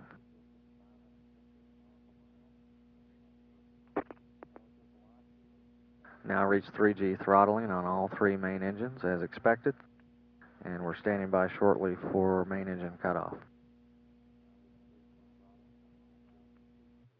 The main engine is now throttled back to 86%. Relative velocity 22,200 feet per second. And we have a good MECO at 25.9. Roger, MECO 25.9. Mission Control standing by for Discovery to separate from the external tank, at which point they will perform a test objective. We've had good main engine cutoff, good ET-SEP. Discovery, we see R1U failed off, no action required, no ohms 1 required. Your go for the DTO. Roger, go for the DTO, no ohms 1 required. That's ohms 1 not required. Roger, ohms 1 not required. The R1U, referred to as one of the upfiring jets on the right side of Discovery, no impact. It's one of the small verniers. Also, the ship will be doing a pitch-down maneuver so that one of the mission specialists may look out the overhead windows and photograph the external tank as it falls away from the orbiter.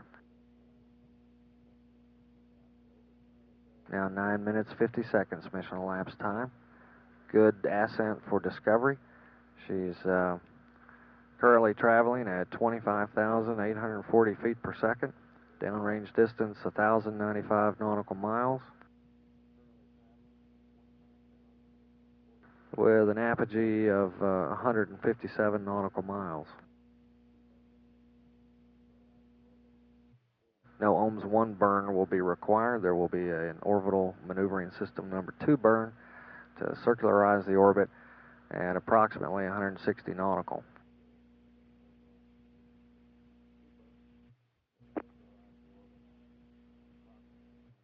Discovery Houston, we're with you through Tetris. Okay, John, read you. I read you loud and clear. This is Mission Control Houston. We've had our first acquisition of signal through the Tracking and Data Relay Satellite East. Discovery heading into a circular orbit about the Earth of 160 nautical miles. They've performed a DTO on the way up to photograph the external tank as it's separated from Discovery. All systems clean as a whistle, no reports in Mission Control of any systems anomalies at this point. All looks well here about 12 minutes 14 seconds into the flight. Discovery, you have a go for APU shutdown on time. Roger, go for APU shutdown on time. Mission Control at 15 minutes mission elapsed time. All still looking very good on Discovery. Discovery Houston, we see you've stopped your maneuver. We're wondering how the view of the tank is, and also whenever you're ready, you can give us a debris report. Okay, stand by, John. That debris report is a planned report from the crew on the kind of debris they saw accumulating on their windows on the way up. Okay, John, Jim's getting some real good pictures of the tank through the overhead. We can see it pretty well, and we think we're going to get some good pictures of it here. That's good. And Houston, Discovery. Go ahead, Mike. Okay, quick observation here. We saw a few things come off first stage at about 50 seconds and make some smears on the windows. Looked kind of like the tapes, the movie tapes that Don McMonagle had showed us of the picture paper stuff coming off and hitting the windows. Of course, as soon as the SRBs came off, it left a haze over all the windows, and then the sun angle was such that on my side I couldn't see out at all. Now that we're pointed down toward the Earth, it's just beautiful. We can see a few smudges on the windows from looks almost like bug smudges. And if you look out the side where the window, where the sun is on the angle just right, you can see that the haze is there, but it's not too bad. We copy all that. Are most of the smudges on the two forward windows or on the side windows as well? Okay, most of the smudges seem to be on the forward windows, 3 and 4. There's a couple on the corner windows, 2 and 5. You can see drops from the condensation from the fog this morning. The drops left some residue on the windows, all the windows. And you can see that highlighted with a haze when the sun is just right. We copy that, Mike. Discovery Houston, your OMS 2, nominal targets, take time, 39:58, Delta V, total 222. Over. Okay, we copy dig time at 39:58. and Delta V of 222. That's good readback, Mike, and we'd like you to hold off on loading the targets until we can ship you a new state vector. Okay, we'll hold off then. Yeah, we're done taking pictures and we can maneuver whenever you guys are ready. We copy, stand by. Mission Control Houston, 20 minutes, 15 seconds mission elapsed time.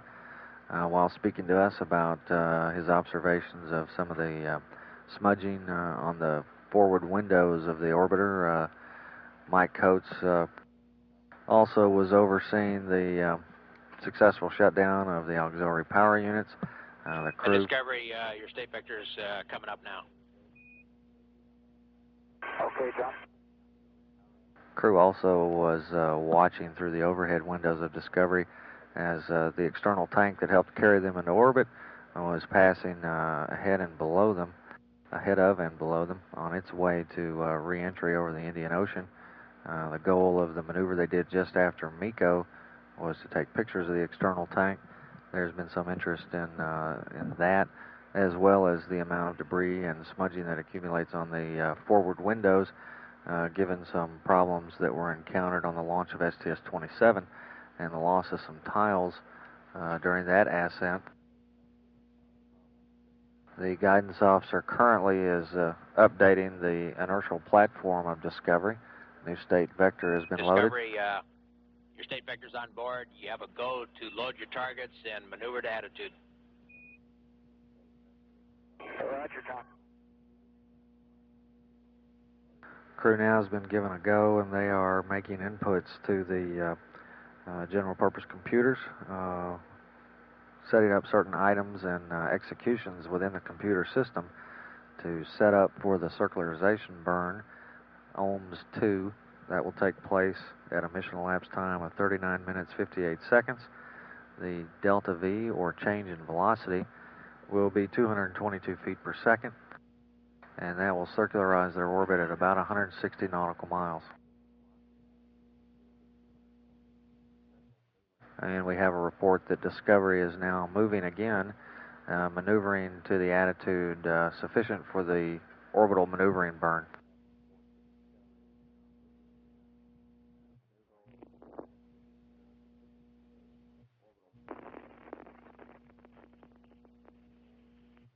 Mission Control, a report from the mechanical systems section of our control center that the external tank vent doors and umbilical doors on the belly of Discovery have closed.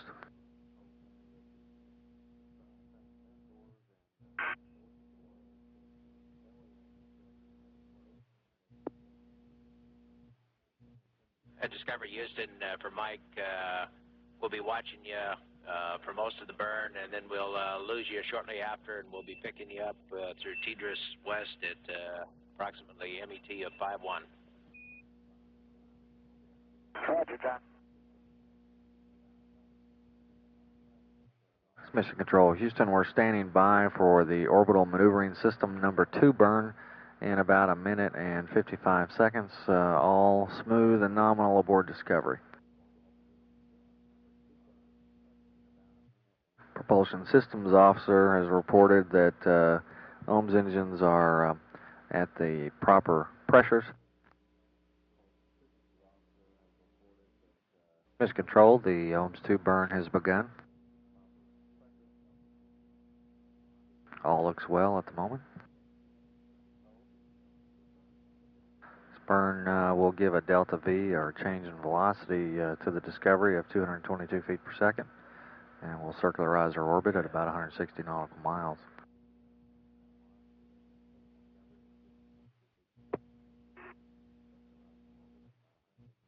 Two big OHMS engines on the back end of Discovery still firing.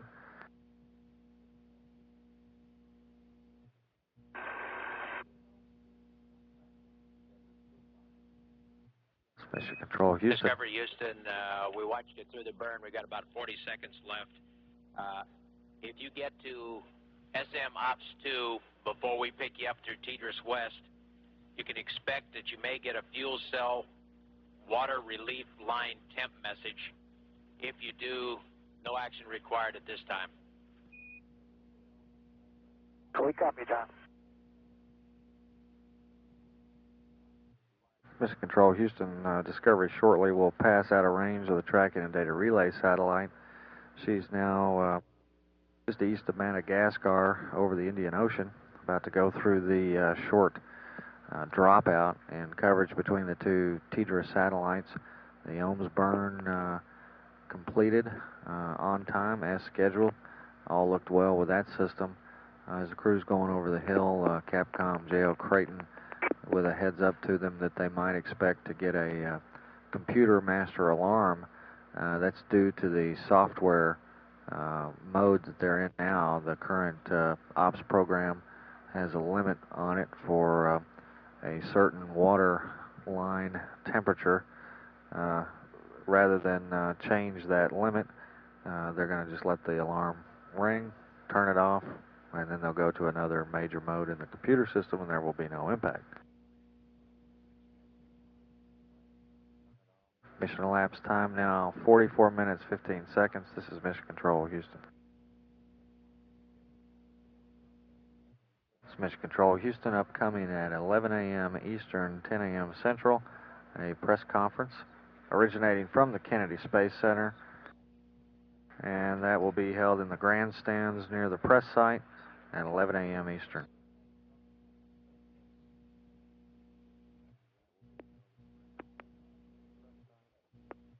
Discovery Houston, with you through TDRS West.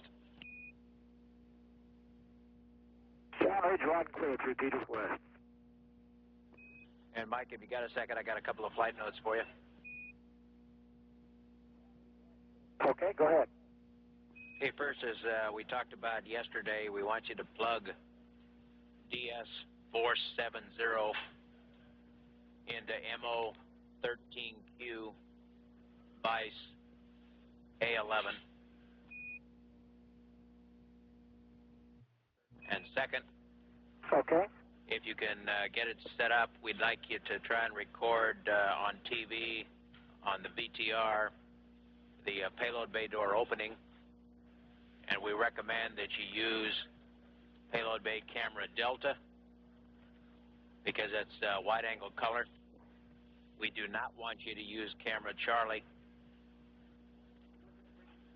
And what we're looking for is any debris that might be coming out of the payload bay. Okay, John, we'll record camera Delta on the VTR and not camera Charlie. Good read back. Discovery Houston, for Mike, current time we see no reason why you shouldn't be go for orbit ops. We're still looking for to establish a rad flow, but it looks like there's no reason why you can't start getting out of your suits now. Okay, John, thank you. Mission Control, Houston, the crew is transitioning to Ops 2, a new computer program for orbital operations as the timeline dictates. Also, Capcom John Creighton told them that a preliminary poll of the room here in Mission Control shows no issues which might cause consideration of a deorbit on Rev 3, which is one of the cases that they practice for, and gave the crew the assessment that they could go ahead and start getting out of the launch and entry suits that they wear.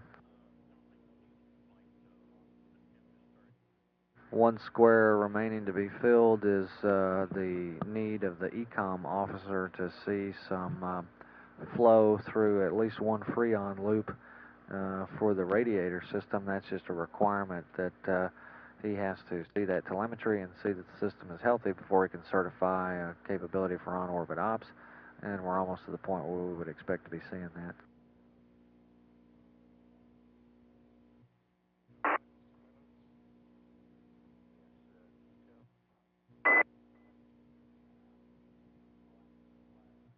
Discovery Houston, no action required on your APU boiler message.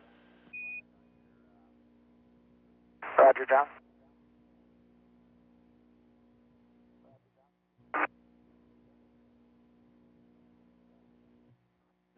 Discovery? Go ahead, Mike. Yeah.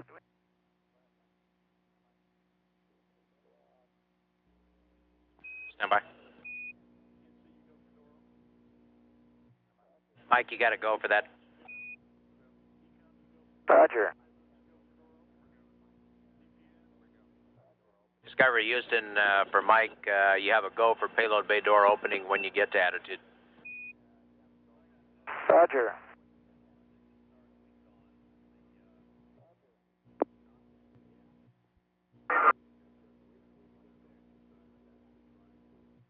Discovery Houston with a flight note when you're ready to copy. Go ahead, John. Okay, due to the launch slip, the orbiter sunrise sunset times have moved up approximately 6 minutes. Therefore, in the post-insertion checklist, we'd like you to move the AMU data take time up. Originally was 2 hours, 16 minutes. We'd like you to move that data take up to 2 hours and 11 minutes. And then initiate the maneuver to the IMU A2 attitude at sunset, which will be approximately 2 hours and 13 minutes. And then in your cap, we'd like you to initiate the maneuver to the AMU inert attitude, or inertial attitude at 2 hours and 28 minutes. Originally was 2 hours and 35 minutes. And then initiate the maneuver to the minus ZLV biased nose forward attitude at 2 hours 39 minutes. And that'll put you back in attitude. Okay, That'll put you back in attitude at sunrise minus 4 minutes. okay, we copy all that. Mission Control Houston at 1 hour 32 minutes. Flight Director Lee Briscoe of the Ascent Entry Team about to poll the room and get a go for orbit ops. We would expect that go to be uplinked to the crew around 1 hour 40 minutes MET. Currently the crew in the midst of opening the payload bay doors on Discovery. They're operating out of their post-insertion timeline and all very smooth aboard the ship. We expect as they've been opening the doors that they also have recorded that on their onboard television system and that we would see that videotape at some point. We have no word on when we might see it, either downlink today or later in the flight, and we'll let you know as soon as we hear something.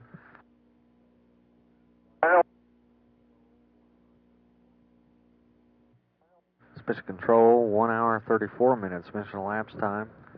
Flight Director Briscoe has polled the room. With one exception, all operators are go for orbit ops, the one exception being that the rules say we must have a shutdown of the flash evaporator system and replacement of the cooling function by the radiators before we can commit to giving the crew the go-ahead to fire vernier jets and do the variety of maneuvers that they have upcoming. So what we're really waiting for is the FES to give way to the radiators, and the ECOM officer believes that'll happen in about 10 minutes, and we should be able to give the crew a go for orbit ops approximately on time.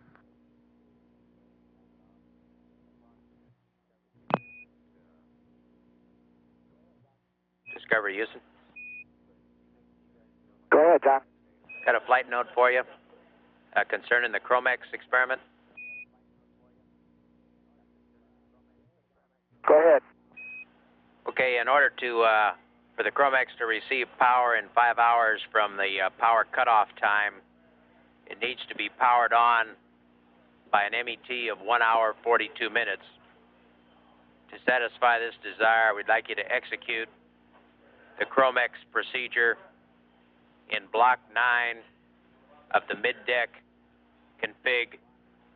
That's post-insertion page 1-20 by an MET of 1 hour and 42 minutes. That's just about 5 minutes away. Okay, Jim Bajan is doing it now.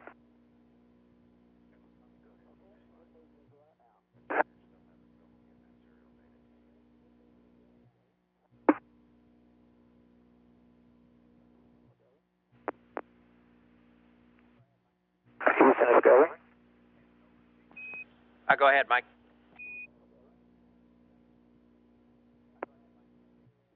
Go ahead, Discovery.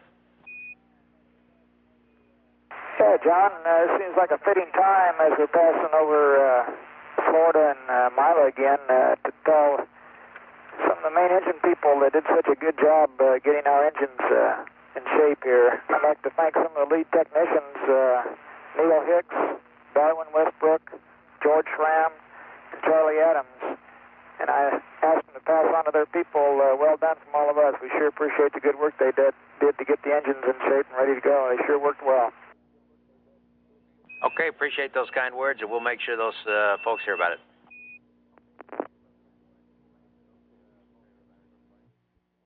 And we're now with you through Tidris East. Okay.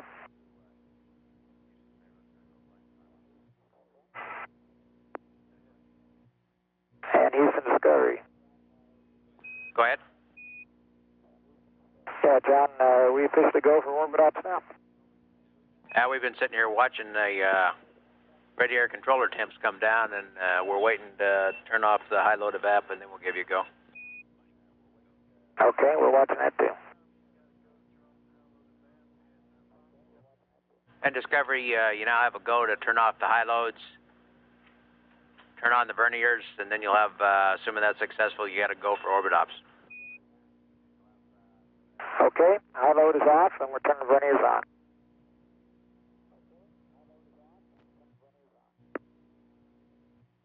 This is Mission Control at Mission Elapsed Time 1 hour and 47 minutes. The crew of Discovery has been given a go to turn off the high load evaporator on the cooling system and an okay for vernier jets.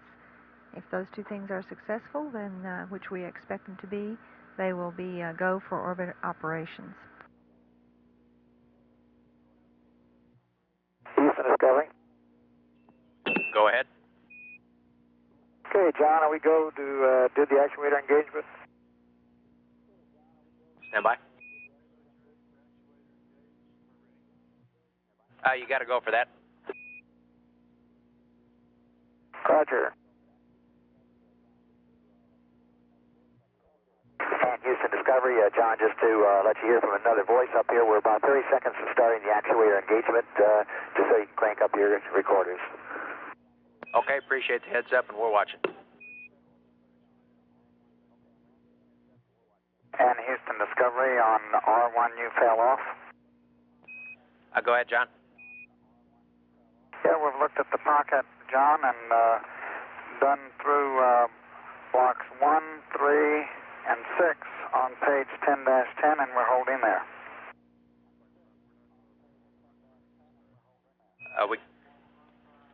We copy that, John. We're not planning to do a hot fire at this time. Understand. And John, just for info, we believe that perhaps the oxidizer valve has failed closed, and we're continuing to evaluate. Okay.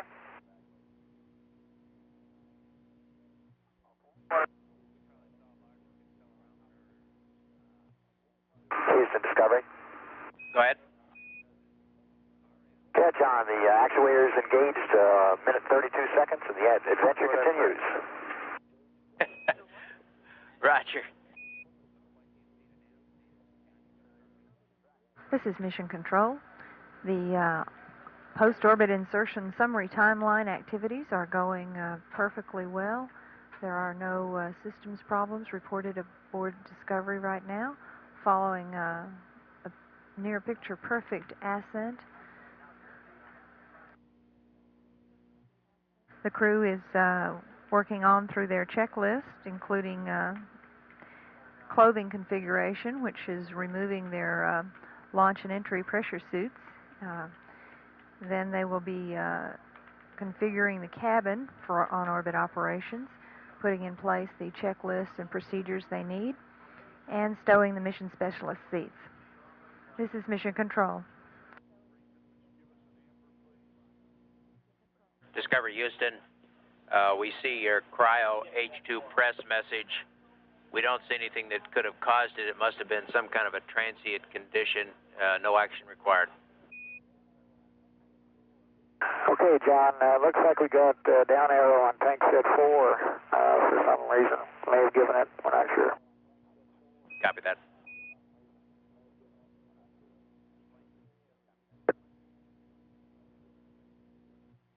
Discovery Houston for Mike. And Discovery, Go ahead, John. Whoever's on the loop, can you give us some words on how the Star Tracker self-test went? Okay, I just did that, John. This is Jim Buckley, and it went just fine. Passed the test, and the doors opened in about 8 seconds, and we just completed it. And both Star Trackers are in Star Track at this time. Okay, thanks.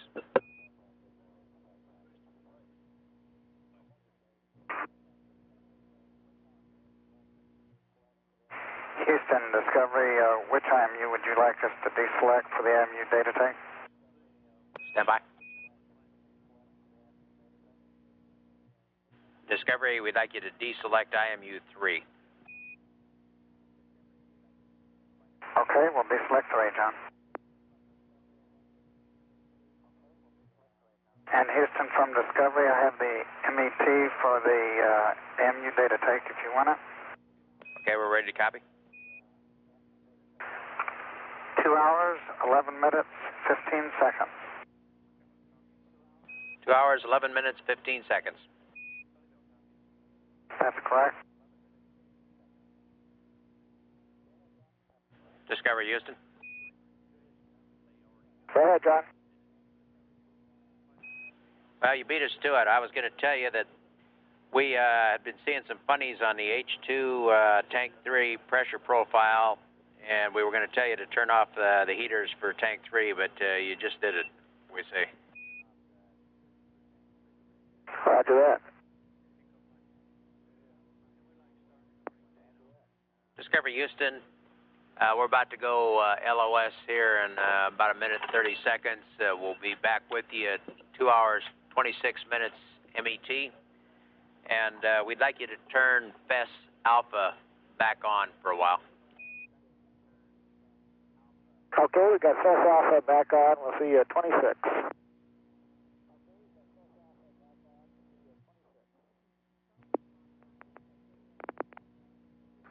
This is Mission Control. We've lost contact with the crew through the Tracking Data Relay Satellite East. We will reacquire voice contact with them on TDRS West in about 6.5 minutes. The ECOM officer, just before we went to LOS, requested that the crew turn off Tank 3 heater as it was having a little bit of an unusual data signature, so they are watching that, and we'll have further details as they determine what is going on with that heater. This is Mission Control.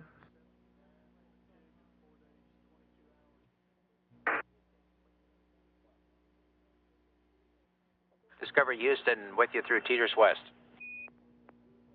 Okay, John, we got you loud and clear. The second data take was at 2 plus 26 plus 00. Copy 22600. And with that, the ascent team's going to sign off, and we'll see you here in 2-3 days for the FCS checkout and on entry day. And then enjoy this day in the meantime. And with that, I'm going to hand you over to Kathy. Tell everybody that... Go ahead. Tell everybody we appreciate the job they did. It is a great job. Sorry we didn't get you off on time, but I guess a little wait was, the trip is worth the wait, huh? We didn't want to climb in again. I hear that.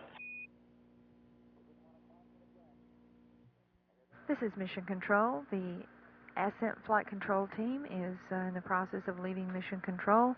The handover has been completed to the Orbit 2 Flight Control team led by Lead Flight Director Chuck Shaw. The crew will be working into the pre-deploy checks very shortly for the deploy of the tracking data relay satellite. A preliminary deploy time for the satellite is 6 hours, 12 minutes, 48 seconds mission elapsed time, and that time could be adjusted as we get further along in the pre-deploy checks. This is Mission Control. And Houston Discovery. Discovery Houston, go ahead. Okay, Kathy, it looks like before I get to Lionel here, we picked up another star and jumped over to it. Do you want me to select stars 17 and 20 and take a look at the torquing angles again? Stand by, Mike, I'll check. Mike, that sounds fine to us.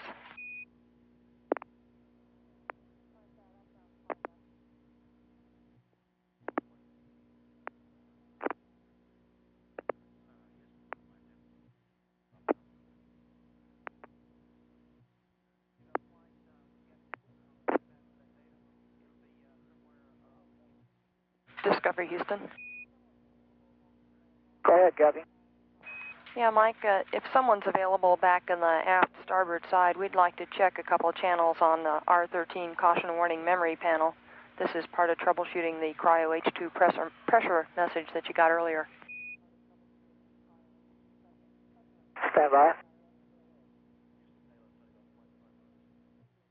Okay, Kathy, go ahead. Okay, Mike, if you would take the caution and warning memory switch to read and hold it there. In particular, we're interested in channels 50, 60, 70, or 80, and these are the H2 tank pressures. Do not clear the memory. Okay, Kathy, of those that you just read off to me, parameter 80 has tripped. Okay, Jim, we copy. 80 is tripped.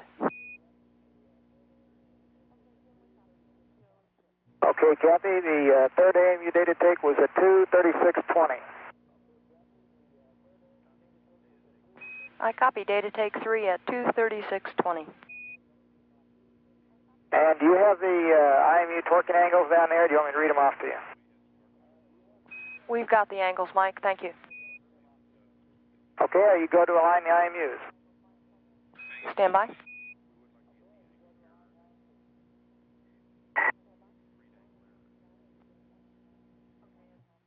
Discovery Houston, your go to torque the IMUs, and when convenient, we would like to have the angle error.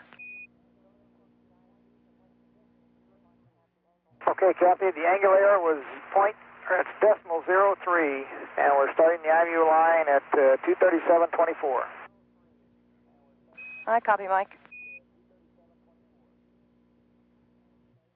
This is Mission Control. The crew is beginning its alignment of the inertial measurement units in preparation for the pre-deploy checkout events prior to deployment of the tracking data relay satellite. The discussion about doing some troubleshooting at an aft starboard control panel refers to the earlier discussion with the crew about a cryo H2 or hydrogen pressure message on tank 3 heaters. The Environmental Control Systems Officer has observed some data that indicates an abnormal pressure profile on that tank number 3. That heater was deactivated at about 2 hours and 16 minutes into the mission, and the backroom folks and the ECOM officer continue to watch the data to determine exactly what is going on with that system. That's about the only systems problem we've had aboard Discovery since this morning's earlier launch. The payloads officer during handover confirmed that there are no problems on the IUS nor the TDRS, and that the IUS activities are on schedule. The crew is exactly on the timeline, and we're looking forward to the IUS pre-deploy checkout beginning at about 2 hours and 50 minutes mission elapsed time. This is Mission Control. Discovery Houston. Go ahead, Kathy. Mike, we'd like to stop recording voice, and to do that we'd like to know if all you folks have doffed your suits. And also I have a small flight note for Jim Bajan on the Chromex status checks on page 1-3 of Payload Ops. Okay, Jim will be with you in a second, and we are now. Understand everybody's out of the suits now? Yes, and it really feels good. I bet it does.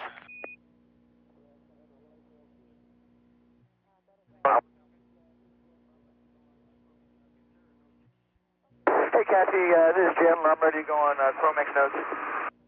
Okay, Jim, just a small change on page 1-3, about 2/3 of the way to the bottom. This is just to square away the launch delay. Under the LAMP status section, you see two lines that read if GMT between. In both of those lines, change the GMT of 18 to read 17:07, and change the two GMTs of 10 hours to read 9 hours 07. Okay, Kathy, we got that. It's where it says the lights should be on. They'll be on between 17:07 and 9:07. Is that correct? That's a good copy, Jim. And the converse is just true a few lines below when it talks about off. It'll be 9:07 and 17:07 respectively. That's correct. Okay, got it, Kat. Thank you.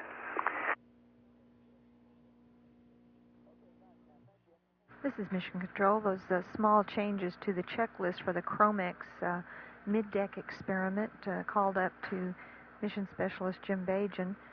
Just small adjustments to the times for the lights on for that experiment. Adjustments required due to the later liftoff time this morning. Our next shuttle TV will be on Orbit 3, and it will be TDRS pre-deploy activities scheduled for 12 noon Central Standard Time. We expect that TV coming up in about 20 minutes. This is Mission Control. Yes, Discovery. Go ahead, Discovery. Yeah, Kathy, I got a Spock question for you. It looks like our Spock has had some kind of an interrupt. MET in the upper left-hand corner seems to be counting along okay. However, everything on the map page other than that counting has gone static.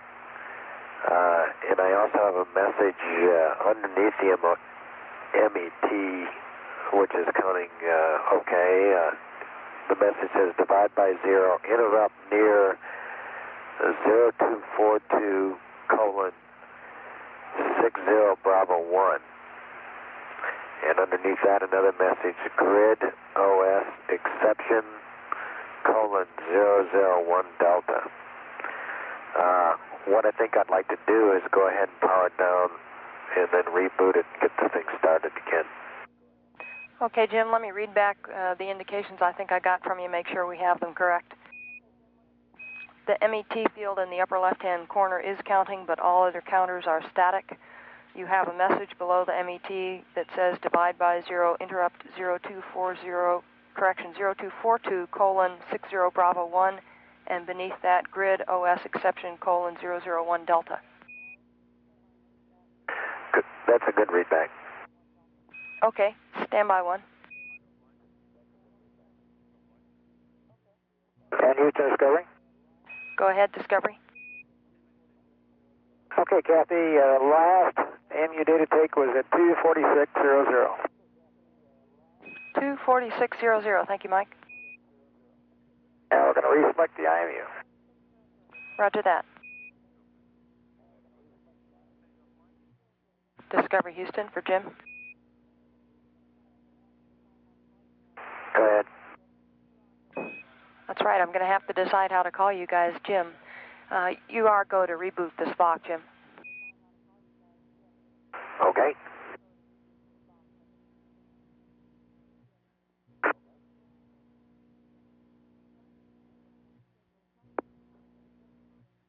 This is Mission Control. We have unscheduled television. Discovery Houston. Go ahead, Kathy. Mike, two things. We'd like to take Payload Bay TV scenes down here at this upcoming Hawaii pass, and we'll have you in Hawaii in about 2.5 minutes, so if you'd give us TV control to command, Inco will steer the cameras around. And for Colonel Jim on the Spock, if you had no joy on the reboot, you might try powering the Spock off and verifying that the EEPROM is firmly seated, and then power on again. Okay, Kathy, I got that. This is Mission Control. We have unscheduled television. Go ahead, Discovery. Yeah, Kathy, we're set up for your pre-deploy checks whenever you guys are ready, and we've got the TV set up for command. Once again, of course, we'll need to make sure we can record what we want to for the IUS. Understand, Bob. You have control of the TVs. We're just going to look over your shoulder. Okay, sounds good. We'll try and give you a little variety, but we do want to make sure we get the best camera on the IUS. Roger that. This is Mission Control. The TV views the crew and Capcom are discussing will be over the Hawaii ground station, and those will include some Payload Bay views of the Tracking Data Relay Satellite and IUS in the Payload Bay of Discovery. We're expecting that TV coming up momentarily. Discovery Houston for Bob, and Dr. Jim, you are go for internal power transfer. Okay, copy, go for transfer internal power, thanks.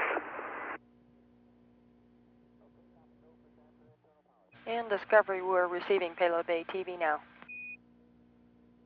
Roger. This is Mission Control. These are live views of the Payload Bay of Orbiter Discovery as it passes over the Hawaii ground station. This is a view of the bottom side of the IUS, the inertial upper stage that will propel the Tracking Data Relay Satellite into geosynchronous orbit. This view of the Payload Bay is up near the forward end of the Payload Bay. Immediately to the right of the frame would be the KU band antenna, which is in a stowed position presently.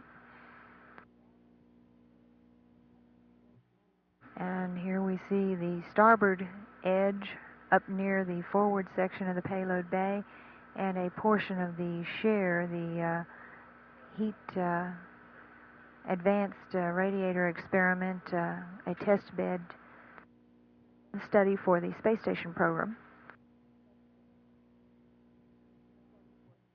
This view is looking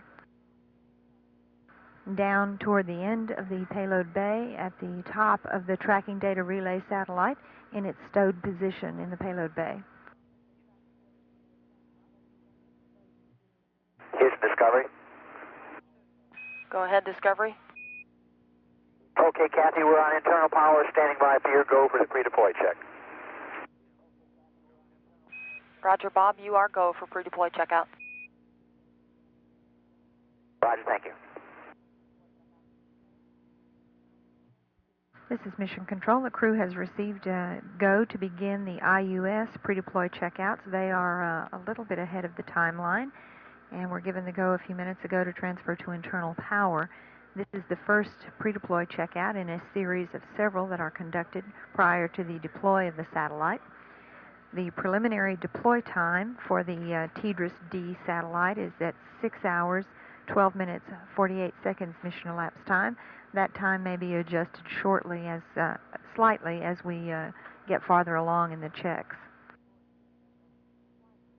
The television views we're seeing are live from the Payload Bay of Discovery.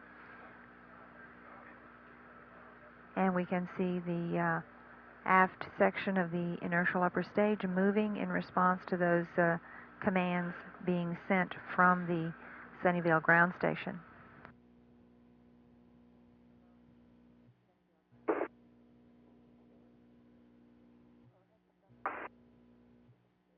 Houston, Discovery.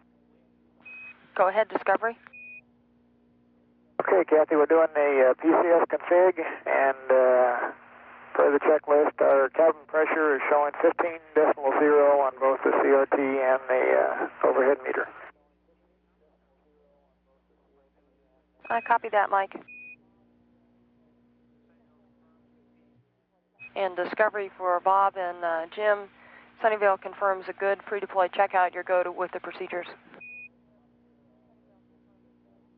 Okay, thanks a lot, Kathy. You looked real good from up here, very crisp, and we'll give you a report. We're back on orbital power at this time. Okay. This is Mission Control. The Sunnyvale ground station has confirmed a good pre-deploy checkout on the inertial upper stage. The next event scheduled at about 3 hours, 5 minutes mission elapsed time. Hey, Kathy, we're ready for the IUS direct check. We're configuring wherever you are. Okay, Jim, I copy that, and if you've got a Delta T for time spent on batteries, we'd appreciate it. The next event will be the IUS direct check with the IUS receiving... Discovery, Kathy, we're on at 2:55:12, off at 3:00:18 for 5 minutes, 6 seconds. Copy that, thank you. The IUS direct check will be carried out with the inertial upper stage receiving computer commands directly from the Sunnyvale ground station through the Vandenberg tracking station. This is Mission Control. Since we got that unscheduled television over the Hawaii ground station, our TV that was originally scheduled for 12 noon over the Vandenberg station will not take place. However, we will have TV over the Mila ground station beginning at 12:10 p.m. Central Standard Time. That's our next orbiter television will be at 12:10 p.m. Central Time. This is Mission Control. Discovery, Houston. Go ahead, Gabby. Okay, Mike, the IUS direct checks are complete, in good shape. Your go to proceed with the PI lock checkout. Roger that. This is Mission Control. Since the IUS direct check was successful, the crew will move on to a check sending commands from the ground to the IUS through the payload interrogator aboard Discovery. The crew is a few minutes ahead of the timeline. This check was originally scheduled at about 3 hours and 11 minutes into the flight, so they're about 5 minutes ahead on the timeline. And Houston Discovery for payloads, we're through with step 3 on 3-8. Okay, we copy. This is Mission Control. The IUS payload interrogator check was good, and the crew will now set things up to perform a payload interrogator check with the tracking data relay satellite itself, with the White Sands ground station sending signals to the satellite through the payload interrogator on Discovery. However, the crew will wait until we have acquired signal on the TDRS West satellite so that we don't have any problem of signal dropout during the transition from TDRS East to TDRS West. And that payload interrogator checkout with TDRS should begin at about 3 hours, 20 minutes mission elapsed time. This is Mission Control.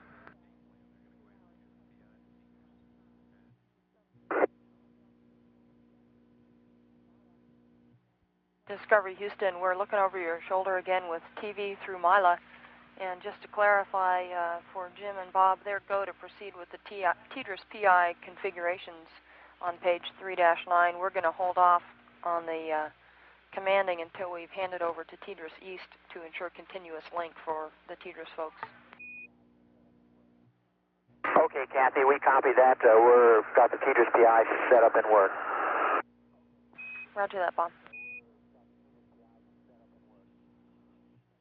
This is Mission Control. These are additional payload bay views of the tracking data relay satellite in its stowed position in Discovery's payload bay.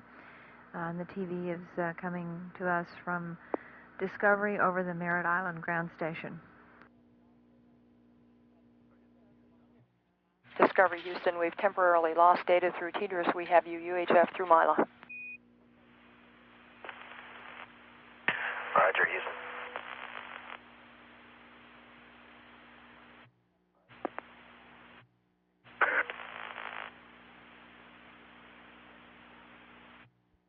And Houston Discovery payloads. Go ahead, Discovery. Yeah, Cap. We're completed with step 1, which takes us through 3-9, and we're just notifying you as they asked on 3-10 for you to do your stuff if you want. We're just sitting by waiting. Okay, Jim, we copy.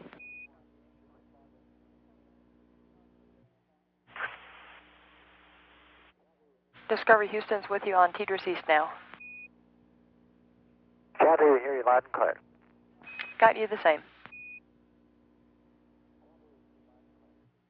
This is Mission Control. Now that we have transitioned over to TDRS East, the crew will begin the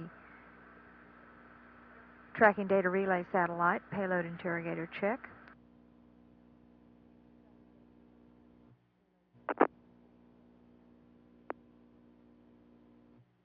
This is Mission Control. Our next scheduled television is at 12:25 p.m. Central Standard Time. That's about 5 minutes from now. And the event will be the change of shift briefing with the off-going Ascent Flight Director Lee Briscoe. The briefing originates from the PAO briefing room, Building 2, Room 135 at the Johnson Space Center. And that's scheduled for 12:25 p.m. Central Time. This is Mission Control. Discovery Houston. Go ahead, Houston. Yeah, Jim, just a couple updates for you. We're looking at maybe a bit of a delay on the TDRS PI check command activity to troubleshoot a landline problem. But in the meanwhile, you're go to proceed on with the KU band activation steps called out at 3:30, and just maintain config per IUS deploy current status, if you would. Okay, we copy. This is Mission Control. The landlines referred to by Kathy Sullivan, our Capcom for Orbit 2, are the landlines between JSC and the White Sands Ground Terminal. So the crew will hold off for a few minutes on the PI checkout, TDRS PI check, until that problem is resolved. This is Mission Control.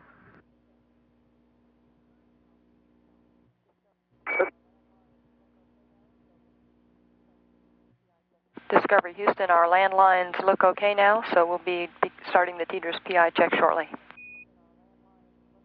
Roger that. This is Mission Control. The crew will be moving on now to complete Kathy, I got Jim Buckley deploying the KU band antenna, and everyone else is working hard trying to get the cameras out. Okay, Mike, we copy that. This is Mission Control. The crew will now be waiting for the TDRS PI check to be complete with the White Sands Ground Terminal sending computer commands to the satellite through the payload interrogator. Although the crew is just a few minutes behind now in the timeline, there's no major impact, as this was the last event in the checkout sequence for several more minutes. This is Mission Control. Discovery Houston. Go ahead, Kathy. Okay, Mike, Inco is ready with his KU activation command load. We would just like confirmation that you got the A1U switch throws and R15 breakers ready for him, and then he'll have it on its way. Yeah, Jim Buckley got all those. Okay, we'll be sending that command up, and just a reminder, in a couple of minutes when that command times out, you can expect a BCE bypass KU. Right. And Houston Discovery payloads. Go ahead, Jim. Yeah, Kath, would you let us know when you're done with your direct commanding? Okay, Jim, I just got that confirmation. We had a good TDRS PI link checkout. You're go to close out those procedures. Okay, that's what I was driving at. Thanks a lot, Cass. I'll do it.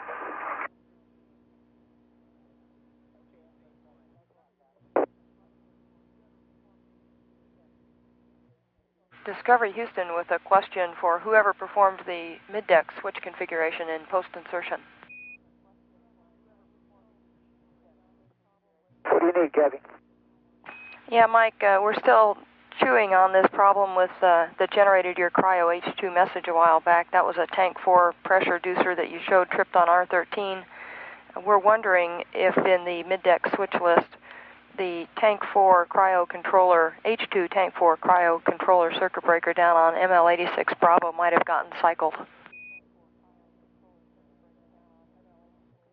Yeah, Cass, I was working ML86 Bravo, and I did not close those, but I put my finger on one of them and started to push it, but it never pushed it along. Now, I don't know if that made a connection or not. It's possible, but it never actually went to the actual close and, clicked in position. Okay, but you can verify for us that was the Tank 4 breaker under Essential 1 BC? True. Okay, thank you. Never went all the way into the close thing, but that might have been it. Understand. Thank you much, Jim.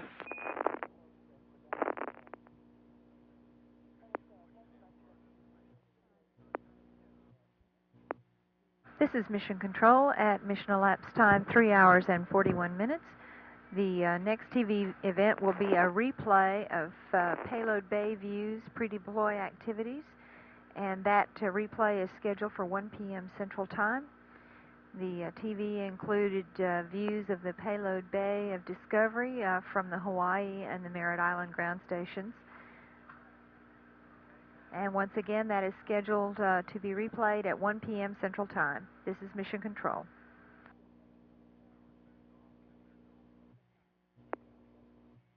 Discovery Houston. Go ahead, Gabby. Okay, Mike, looks like we had good KU activation to have the system initialized at 00 right now. We would like you to perform tags activation for us per Orbit Ops page 2-5. Okay, tags activation, page 2-5. This is Mission Control. The crew was notified at 3 hours 35 minutes mission elapsed time that the check of the tracking data relay satellite through the payload interrogator was good, both sides A and B. And they are now proceeding on through the timeline. They have deployed the KU band antenna with no problems, and the tag system referred to by Mike Coates and Kathy Sullivan is the text and graphics system. The crew is now activating that. The next event that we expect in our pre-deploy checkouts for the deployment later today is a state vector uplink at about 4 hours 10 minutes mission elapsed time. We're about 2.5 hours away from deploy of the tracking data relay satellite. The preliminary deploy time is 6 hours 12 minutes 48 seconds. This is Mission Control.